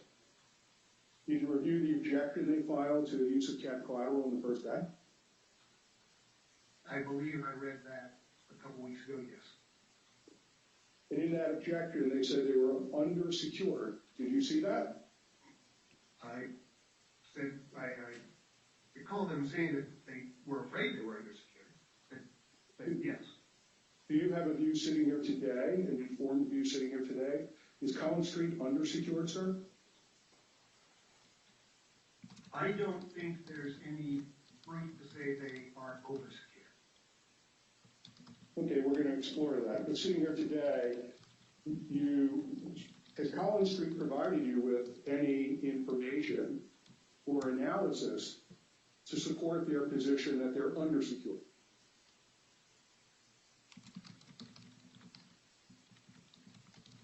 Have they provided me anything? No.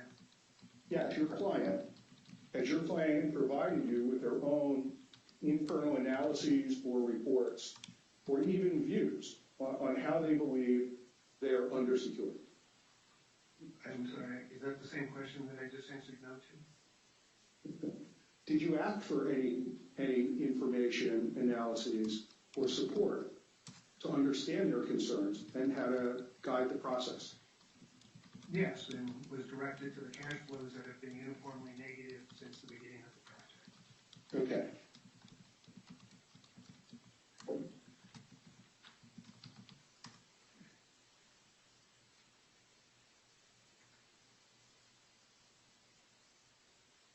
You were involved starting last week, correct? Yes, sir. So, were you provided copies of the company's budgets and plans showing the operating restructuring and the funding needs, including the CapEx, to execute on those plans? Were you provided that by your counsel and clients?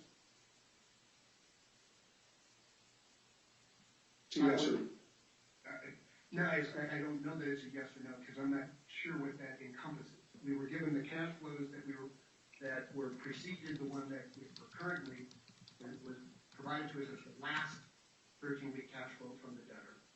We saw earlier versions of the cash flow showing different levels of negative performance, but I'm not sure what else you were referring to.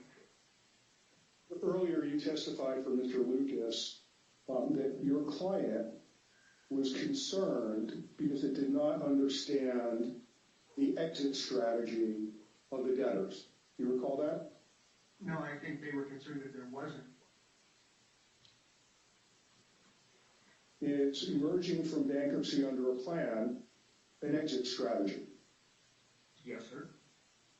And another exit strategy is a sale transaction, right? Yes. Okay. And sitting here today, have you seen the company's budget to get them through 6 months and a restructuring plan, raising debt or equity against the equity cushion?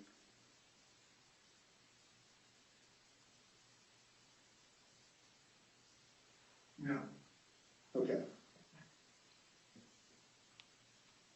Your involvement since last week relates to a term sheet that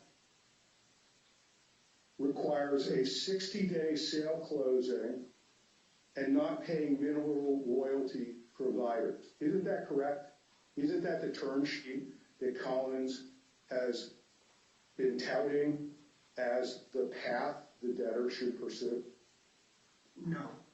I think what Collins has stated is that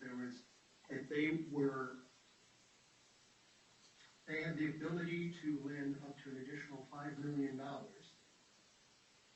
and that the debtor kept coming back with forecasts that said they needed more, and Collins kept saying that, and expressed to us that they only had $5 million. That's all they could do. And so, yes, there have been various renditions of the model, right, that the debtors have provided to try to get within that $5 million available budget. So, going back to your answer, the debtors had budgets for requesting a larger debtor in possession financing to provide a longer runway and to deal with the capital and paying post-petition obligations, correct? But over the last week, Collins has explained, no, it's $5 million. Isn't that the summary of where we are, sir? Yeah, Collins has consistently said they had $5 million that they could lend, And the debtor has taken a number of different approaches to trying to get them. Okay. So I'm going to ask you about the motion that's pending today. The motion that's pending today, tell me why you believe it's in the best interest of the debtor and the estate to have it denied. Well, I think the main issue for me, when I look at it, is that it basically does provide liquidity to the estate, and the estate continues to use that, i.e. burn through that liquidity, but it doesn't say what the goal or the end game is. It basically just says we're going to keep operating for 13 weeks, and we're going to use $36 million-ish worth of collateral proceeds, but it doesn't say that there's a sale process, it doesn't say that there's a plan, it doesn't say anything as to why that $36 million is being liquidated.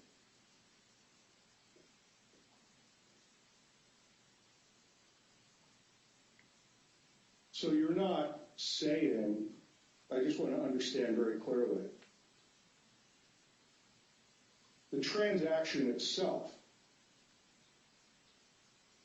makes sense for the debtor and the estate because it's providing liquidity. You're saying that you would deny the motion, you wouldn't proceed with the motion because it doesn't provide any additional source of financing if needed for an exit, correct? Well, right now,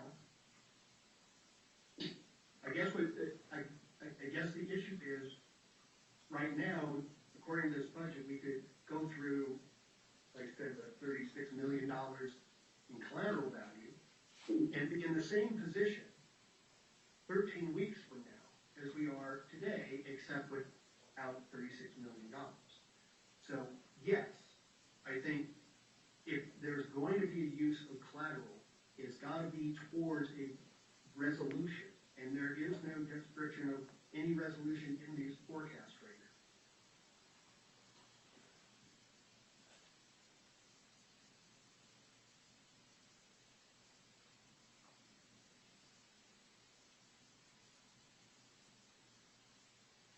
You mentioned, so we've covered that you haven't done an independent valuation, correct?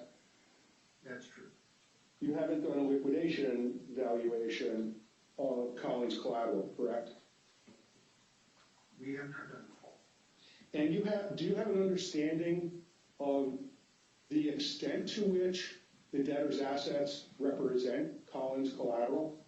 In other words, do you understand that Collins collateral does not necessarily encompass all of the debtor's assets? Do you have an understanding of that?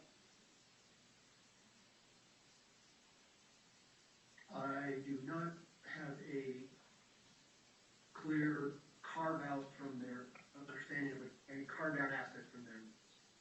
Okay. And you're saying that no one from Collins shared any view or perspective of their view of the value of the collateral that they're so worried about, correct? They have expressed over and over their concern that it isn't adequate to cover their debt. But no document, information, or basis for that, right? Just a concern based on. Yes, because there's no document or otherwise saying otherwise. So. Okay. You mentioned that you looked at the reports, correct? When you say reports? So let me ask, because we're going to start putting this stuff on the screen. The CSA Global Report, did you review this? Yes, sir. Okay. Do you have an engineering degree? I do. Have you done a Life of Mines report before? No, I've just reviewed a lot of them. Okay. So you looked at this report, correct? Yes, sir. The CSA report? We're going to mark that as debtor 1. And then there was another report, the Cushman and Wakefield report. We're going to mark that as debtor 2. Did you review that? I did look at that, yes. Okay. So the Cushman and Wakefield report dealt with machinery and equipment at the two mines. Is that your recollection? Yes, sir. Okay. Do you remember, so Cushman and Wakefield, do you consider them reputable? Sure. Okay. Do you know the purposes for which these two reports were created and provided to Collins? Do you know why Collins asked for them? I assume it had to do with something to do with their assessment of the loan. But you don't know because you haven't asked them, right? I didn't feel it necessary, but no, I have not asked. Okay. The value conclusions, do you recall the value conclusions just on the FF&E and the Cushman and Wakefield report you said you reviewed? Yeah, I believe it was between $21 and $22 million. Forced liquidation value, $21,992,000, and fair market value continued use, $45,500,000. Does that refresh your memory of what you reviewed? That's Interesting. I have no dispute with that. Okay. Sitting here today, doesn't that adequately cover the entirety of the Collins debt after they pay themselves down using the cash they swept in Australia and the interest cash reserve they're claiming an entitlement to? That's $8 million. That's $9 million right there. So the liquidation value, the forced liquidation value, doesn't that get them covered? No, you're asking me to make legal conclusions on cash in Australia and a interest reserve. So I've not focused on that. I've not made that conclusion. Okay. And to what extent did you review the CSA valuation report? What was the purpose of your reviewing that?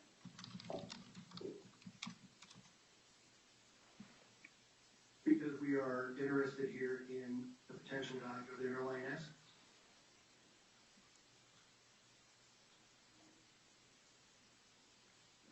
Okay. And again, are you familiar with CSA and their work product? Generally. Well, in all your coal experience, because I have your CV, have you come across them before in providing this type of report? Not for a U.S. operation, no. Okay. Have you reviewed this report? Well, who does this kind of report that you've seen in the U.S.? No, any number of parties. Marsh Miller, Boyd, and there's a lot. And so you mentioned Boyd. What do they do when you talk about J.C. Boyd or the party? What do they typically do? What is their role in putting these valuations together? I guess I have to go to their website, but I know that they review mine plans, they do that sort of work and do valuations. Okay. So you reviewed this CSA plan, correct? The CSA report? The CSA report, yes. Yes. And I just want to ask a few questions. Mr. Lucas asked you about risk and the discount rate, didn't he? Yes. Do you recall that was addressed in the report under section 4.2?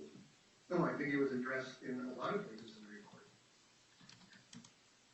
And do you recall, at least their view of risk, that they considered the discount ranging from 20 to 50%, but they went with a median of 35%? Do you recall reading that? A discount of? With a median of 35%. So the risk discount they used was a median of 35%.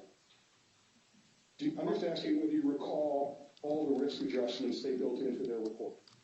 Well, yes, I remember that, but that was after they also made other adjustments to say the underlying cost of the processing and those types of things.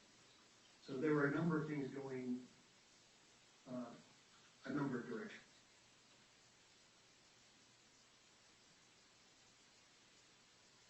So you reviewed it and you see that their valuation numbers are as is forced liquidation, correct?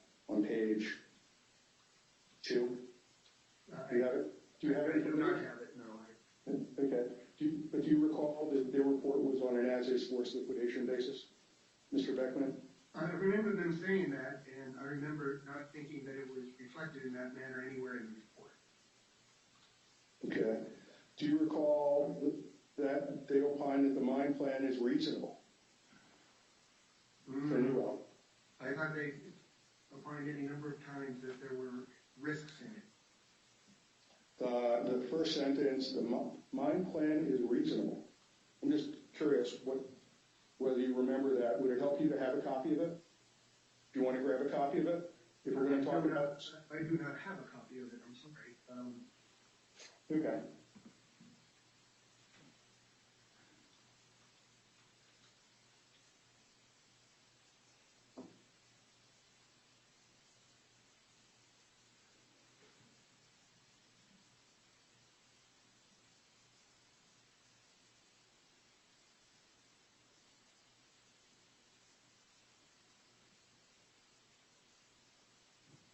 You know what the source is? You said that you were told Collins Street has a maximum of $5 million to lend. Is that correct? That's correct.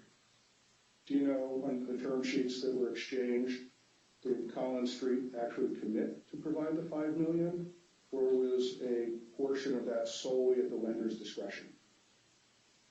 Well, a commitment, yes, it's a commitment, and there were a number of initial installments, and then the final amounts under the loan were reserved for how the process was going at a later point. Okay, so it wasn't really a $5 million commitment. The last part clearly says subject to the lender's discretion, right? Just want to make sure we're talking apples to apples, Mr. Beckman. Well, yes, they were making a commitment based on their ability to say whether or not they were advancing it, yes. Okay. And so you're focused on the timeline in an exit strategy. If you have an understanding sitting here today, if the debtor came forward with another debt financing that provides for a 120 or 150 day sale process or a milestone to exit, wouldn't that provide the end date that you're saying your client wants? Are you saying that this loan is going to come in prime the current senior secured lender? Potentially. Depends what they have good liens in, right, Mr. Beckman? And you just said you don't know that. But that was not my question. My question was, in your assumption, in your question, are you assuming that it's prime, whether it's a little bit of collateral or a lot? Sure. Okay, so I don't think that Collins Street are going to be comfortable until they have been able to be comfortable that the ultimate result of the sale process is going to be enough to pay the loan. Okay. We're not here today dealing with valuation, right? We've been dealing with valuation quite a bit. Well, but the motion that's on today is simply whether we approve the markup transaction, right? I agree with that. Okay. And we know that if the markup transaction is approved today, it'll provide liquidity for the debtors to continue operating, right? Until the week ending the 21st. Okay. And whether there's a dip in the terms of a dip, those aren't in front of the court today, right? I think that's true. Okay. And you heard Mr. Walker say if the choice is denying the motion or approving the motion, he believes it's in the debtor's sound business judgment to have the motion approved because of the liquidity it provides and the time it allows the debtors to explore and work through alternative financing. You heard that, right? Yeah, I've rarely been in a case where the debtor did not think that continued liquidation of collateral and use of those proceeds to come up with a plan was appropriate. However, I also have been in many cases where the senior secured lender has disputed with that. Okay. Your Honor, one moment. I may be done. Okay.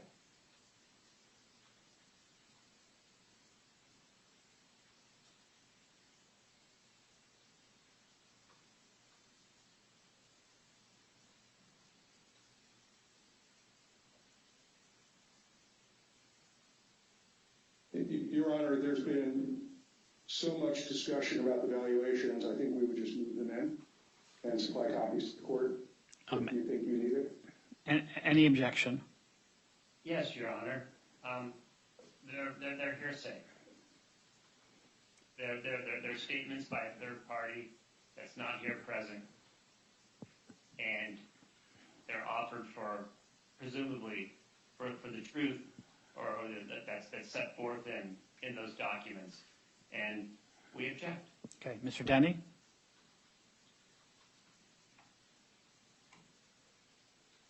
Your Honor, I think as we said before, we are relying upon the life of mine materials and valuation from the clients. These reports have been used and attacked, including by them opening the door, so we do think it's appropriate to submit them. Okay, so I'm not gonna take them into evidence. I've heard the testimony. I've heard, candidly, I'm not sure I need them in light of what everyone seems to agree is actually before me, but no one wants me actually to focus on. So I'm not gonna admit those documents into evidence, but think I have what I need to resolve what actually is in front of me. Okay. With that, Your Honor, I don't think I have any more questions. Okay, Mr. Lucas, any further evidence, witnesses or evidence on you? Oh, I'm sorry, Mr. Rosenthaler, I apologize, my fault. But as proposed counsel to the committee, if you want to cross-examine Mr. Beckman, you certainly have that opportunity. Thank you, Your Honor. I'll try to keep things short. Mike Rushenthaler from Whitefer, Taylor, and Preston, proposed counsel to the committee. Mr. Beckman, you testified during direct that this CSA report, there was reference to the extreme risks. Do you recall that? I think they used a number of different adjectives. I'm not sure I said extreme, but yes, there are some in there that say serious or critical or a number of different words. Would you be surprised if the word extreme was never used in that report? No. And with respect to valuation reports in general, have you seen other valuation reports over the course of your career? Lots. And isn't it common in any valuation report for risks to be identified?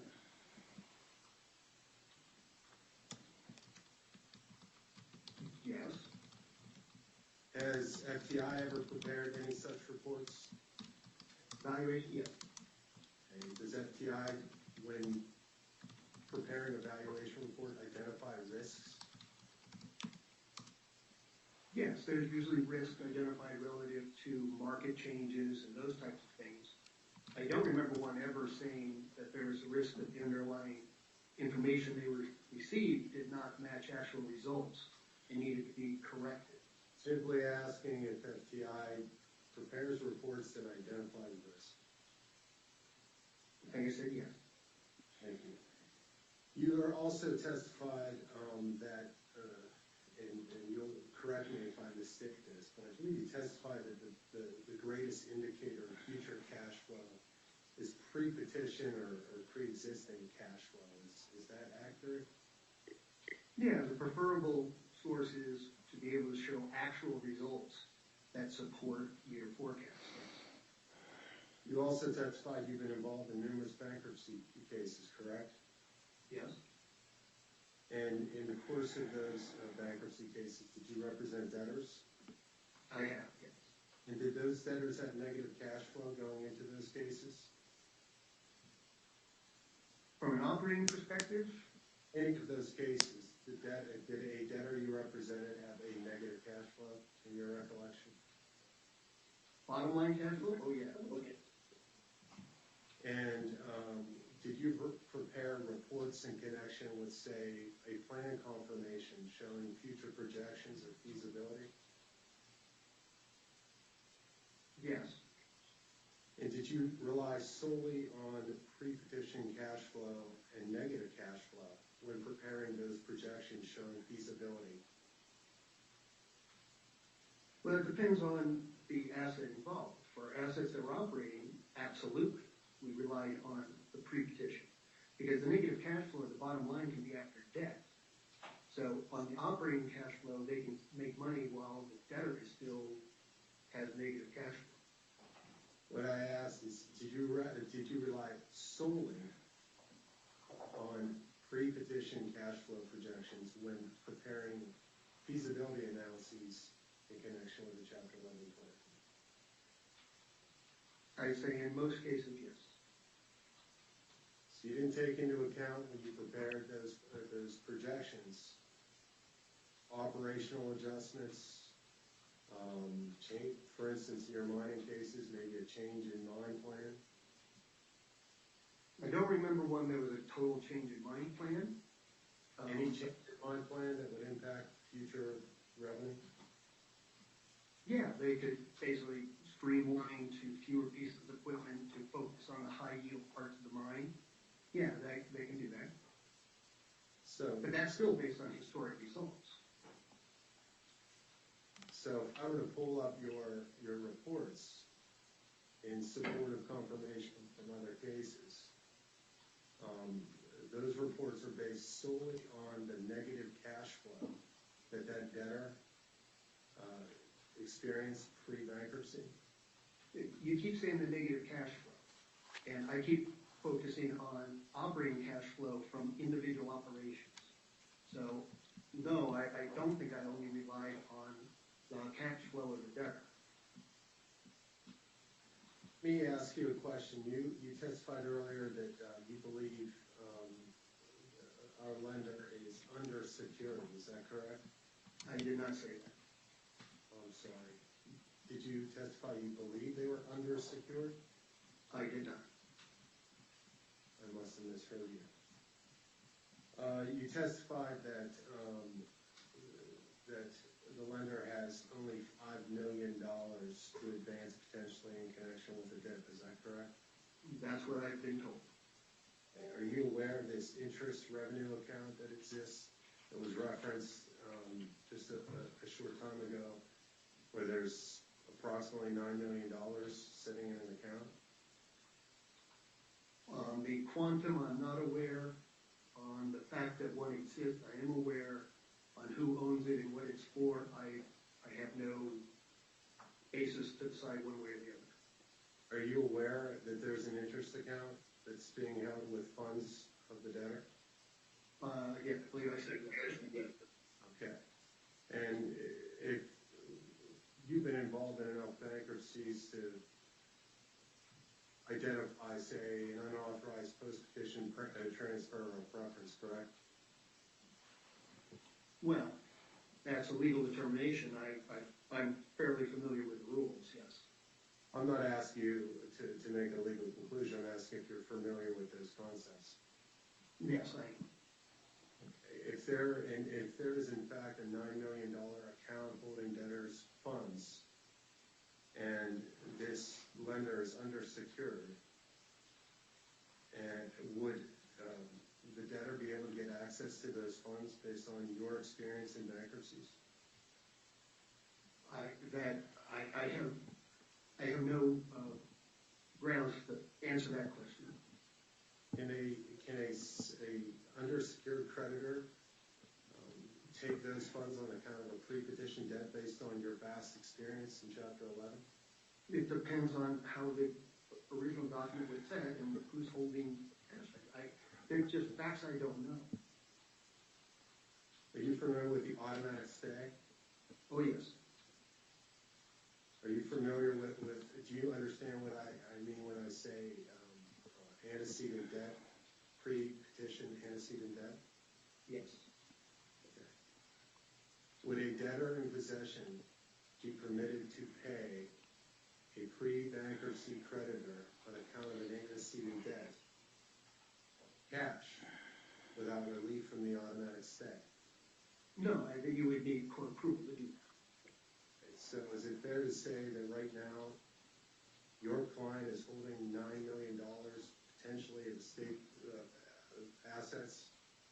cannot apply on account of a pre-petition debt? I do not know that. Okay.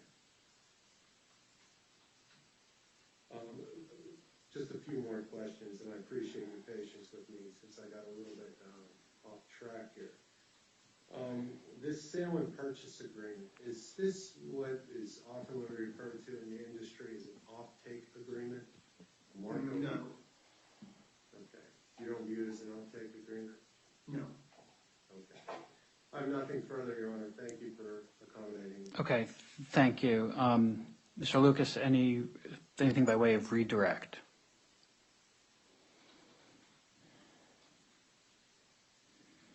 Just a couple short questions. Mr. Beckman, are you aware or understand the terms under which Collins Street was paid approximately $8 million in Australian funds? That's being referred to as the interest account. My general understanding is there was a provision in the original documentation that provided for that, but I don't know who holds it or where it is. Do you know when when those funds were taken in by the debtor? I do not. Nothing further, Your Honor. Okay, Mr. Lucas, any other witnesses or other evidence? No, Your Honor. Okay. Mr. Beckman, thank you for your testimony. You can step down off of the virtual stand. Mr. Denny, it's your motion. If you want to proceed to argument, the floor is yours. Thank you, Your Honor. I'm going to try and be brief, and I apologize the hearing is not been. I think you noted it earlier. There's been a lot said today, but the only issue in front of the court is whether to approve the Marco agreement. And we believe it's ordinary course based on the number of times. The only difference is the timing of the 65% and 80%. But regardless, we do think it's reserved to the debtor's sound business judgment.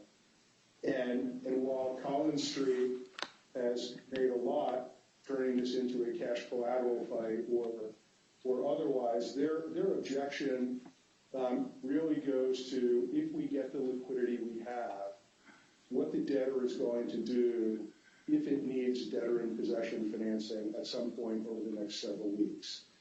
So we do believe that exercising our sound business judgment, it is clear from Mr. Romke and Mr. Walker's testimony that this transaction has been done in the past. It's been used for the same purpose.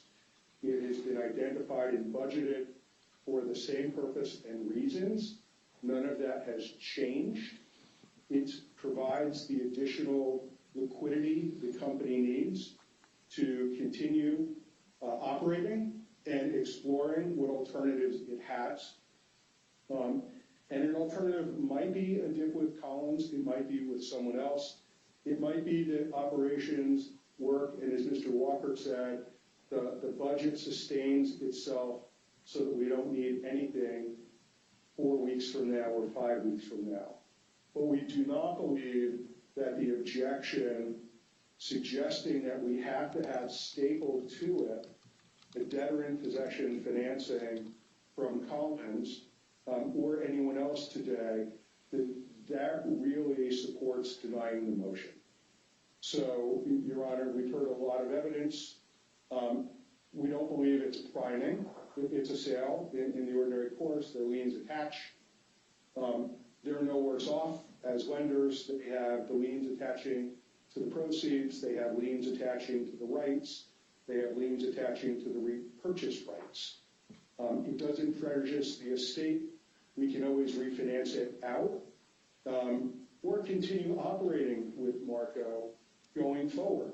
They have been a good partner to the company in operating, and we look forward to continuing that with Marco. So when we look at the business judgment, we do think that the record is sufficient to support approving it today. We do not believe they have offered any evidence on why the motion should be denied. They have challenged the budget historically. They have suggested you don't approve it today because the debtor is going to need something down the road, and it should be columns. And we don't think that's the appropriate standard. With respect to their statements and their objection about, I view it as cash collateral, adequate protection, Your Honor. We don't think there's any evidence in the record to support denying the motion based on that basis. We think this is not the cash collateral hearing. We are scheduled to have a contested cash collateral hearing on the 31st. If something is not resolved before then, we will be acting in front of you. And then the debtors will have their expert witness. It was not something we expected today, but we will be ready to address valuation when that is actually relevant. But I'm glad to have gotten this preview. Well, I apologize, Your Honor. I'm being playful. Look, I appreciate it. We really thought we were not going to have to deal with this today, but we appreciate your patience. And yes, it is a preview. If we have to have cash collateral hearing or a dip finding hearing because we go with someone else, of course, we'll incorporate this record so you don't have to painstakingly deal with it again for another headache. That's not the goal. But that's not where we are today. We understand that they're concerned we may prime. And this gives us liquidity to explore other alternatives and not just have to accept their proposal. And that's how we view their objection. Their objection is pretty clear on that. So I don't really have a whole lot more to add. I'm happy to answer any questions Your Honor has. But it was clear that we were going to have the money. We were going to use the money. It was in the cash collateral budgets and orders. And this was an opportunity for Collins Street to say, hey, wait, I don't want the debtors to have it. I want them to pivot and do my deal. And as I said, we're trying to be prudent. We may reach a deal with them, but we shouldn't be forced to do that today, Your Honor. Okay, I think I understand your position. Mr. Lucas. Thank you, Your Honor. Your Honor, the reason for the objection today is not as the debtors state to destroy the business or to shut down the business, but it's to an attempt here to provide a stable platform so that the debtor can, in a parallel track, operate and stabilize and rehabilitate its business while at the same time embarking on a restructuring plan. Primarily, the only thing is available is the sale, and do that. So, Mr. Lucas, I'm sorry to interrupt, but I want to talk about what's in front of me. So the debtors filed a motion under Section 363B to use property of the estate sort of as an abundance of caution outside the ordinary course of business, right? That's the specific motion that I've got? Yes, sir. And there's a standard, and I understand you argue that they haven't met the standard of the prudent exercise of business judgment because this money is expensive. But do you have, you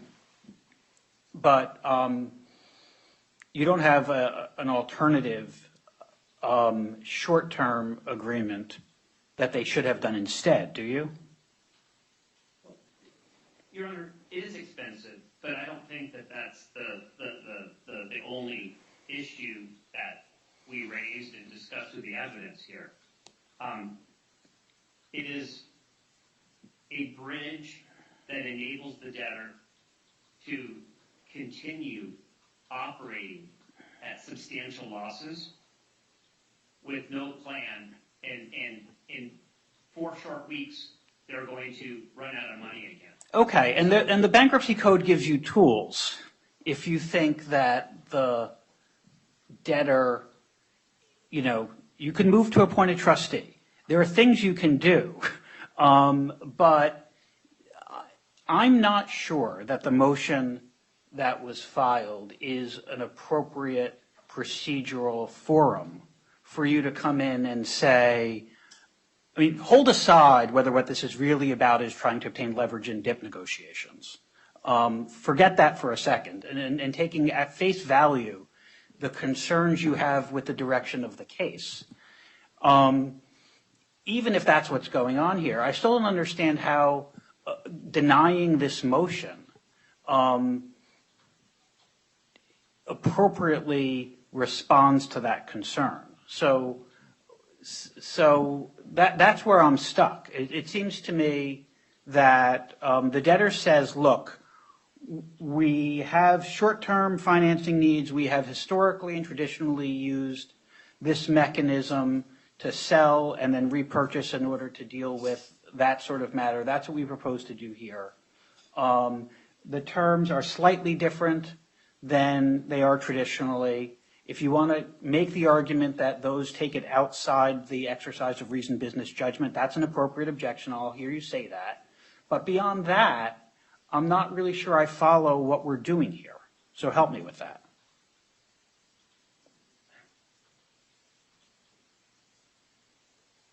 Your Honor, as the debtor sort of moves forward here and seeks to enter into the Marco contract, in doing a transaction that said that it was done in the past,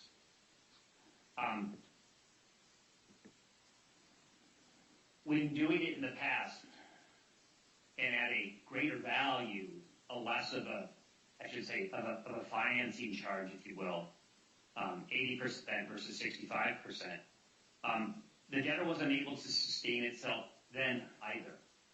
The debtor had continued to operate negatively, and they've admitted today that they're going to run out of cash in 4 weeks. And so our point, Your Honor, is that it's not a good decision because it should be coupled with other financing or another process in place to help ensure that the debtor can have a landing that will benefit not just the debtors, and not just Collins Street, but all stakeholders. Okay. Look, I think I understand what you're saying. Let me let you make your argument and give you a chance to be heard. So, I mean, Your Honor, I understand. I hear the court's questions, but I mean, I think that again, Collins Street wants to engage with Allegiance and find a consensual path forward, as we've been trying to do really since the first day that we were before Your Honor. And it's only when, the debtor has sort of no other options that it's willing to engage. And we find that we're trying to prevent the debtor from using our collateral without any clear path forward, so that the use and preservation of the collateral going forward has direction, Your Honor, so that there can be a restructuring that's going to be successful and not a requirement for additional capital that might not be available so down the road. Just as a technical matter, this isn't a cash collateral hearing, right?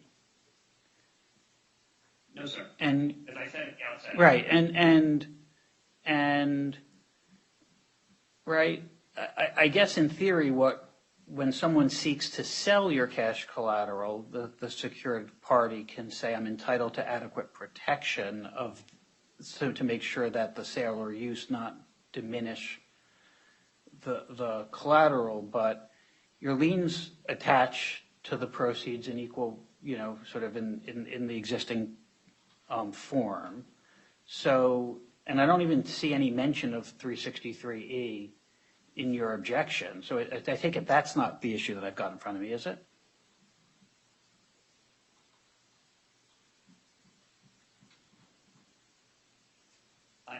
No, Your Honor. I believe that we're focused on that.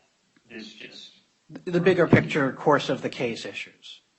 Correct. Okay. All right. So look, is there any other part? I'm sorry. If there's more you want to say, I do want to be respectful and give you the chance to be heard. Your Honor, if you have no further questions, we're good. Okay. Mr. Roschenthaler.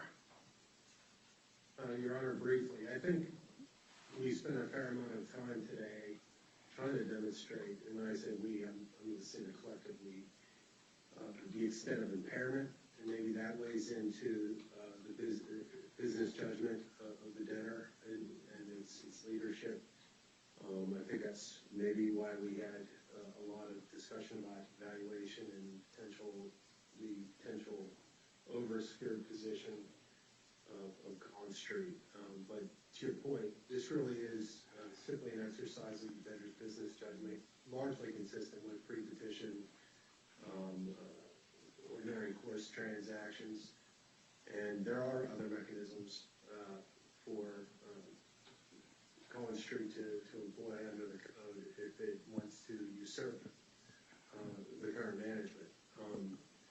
So the committee's position, unfortunately, we haven't had time to really deliberate over this, but one thing I feel relatively confident representing is we don't want to see a hard stop today. And based on what I've heard, the relief being sought is to prevent a hard stop. That's all I have, Your Honor. Okay. Okay. Mr. Denny? Your Honor, all I was going to say is we actually have a hearing date of the 31st to deal with cash collateral, and that's why we didn't think it was a today issue. So there is a mechanic to deal with all of these issues that we've had to deal with today. So it's not like it's lost on us or others. We just didn't think it was a today issue. Okay. So, all right, look. We'll be ready next week if we have to. Okay, so look, I don't think any of this is a today issue either. I think the motion in front, I'm now ruling, just so it's clear. The motion in front of me asks for authority to enter into a transaction. To me, it's a close question whether the transaction even requires court approval in light of the number of times in which the debtor has engaged in similar transactions pre-petition in the regular operation of its business. But I think it was perfectly appropriate for the debtor to seek court approval under Section 363B as an exercise of the debtor's business judgment. Based on the record before me, I'm satisfied that it meets the standard of demonstrating that this is a reasoned judgment that one who's looking out for the best interest of the estate could rationally come to. And I think that's all I need to find in order to grant the motion, so that's all I'm going to find. So I will enter the order. I think the form in which the order has been proposed looks fine to me. If there's anyone who tells me that there are wording issues, I'll hear you on that after one brief further comment. But otherwise, I'm prepared to sign that order. My only other comment is, look, I get that there are ongoing negotiations over a DIP loan or the use of cash collateral or the direction of the case or what the milestones ought to look like or where we're going. I understand that. And I say this just for the benefit of the parties in this case and others. My view is that judges ought to resolve disputes, not try to lean in one way or the other to drive negotiations to any particular outcome. So I've resolved the dispute in front of me. I've heard a lot. It's been interesting. And I understand the instinct to try to get me to say something that would give someone some leverage one way or the other in ongoing negotiations. And I think that would be the wrong thing for me to do. So I'm going to refrain. So I'm going to enter the order. And good luck to everyone in your ongoing negotiations. I will hear you out. But, you know, the overarching message is that I'm not going to try to put a thumb on the scale on those negotiations on one side or the other. So, okay, so with that, Mr. Denny, let me give you a chance to be heard. Sure, I appreciate you not swinging at the ball in the dirt. So we'll be back if we have to. Ms. Copper just reminds me, this is set up for interim and then final. So I Right. believe we've spoken with chambers, but there may need to be interlineated in the order. Oh, we need a hearing date.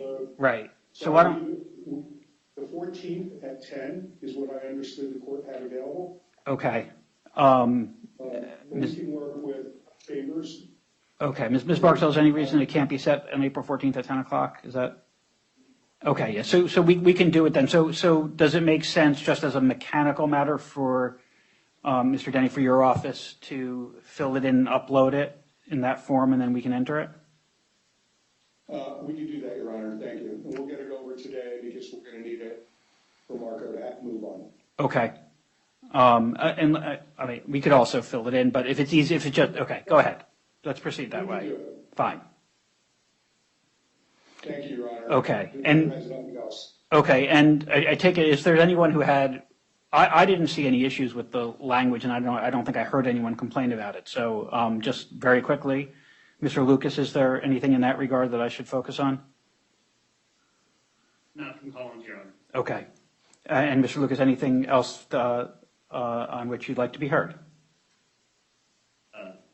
Thank you for the time that you've allowed us to take up on your calendar today. This is the job. I understand. No, it's a long time. Okay. This was interesting. Appreciate the presentations. We will go ahead and enter that order when it is uploaded. And with that, we're adjourned. Thank you. Thank you, Your Honor.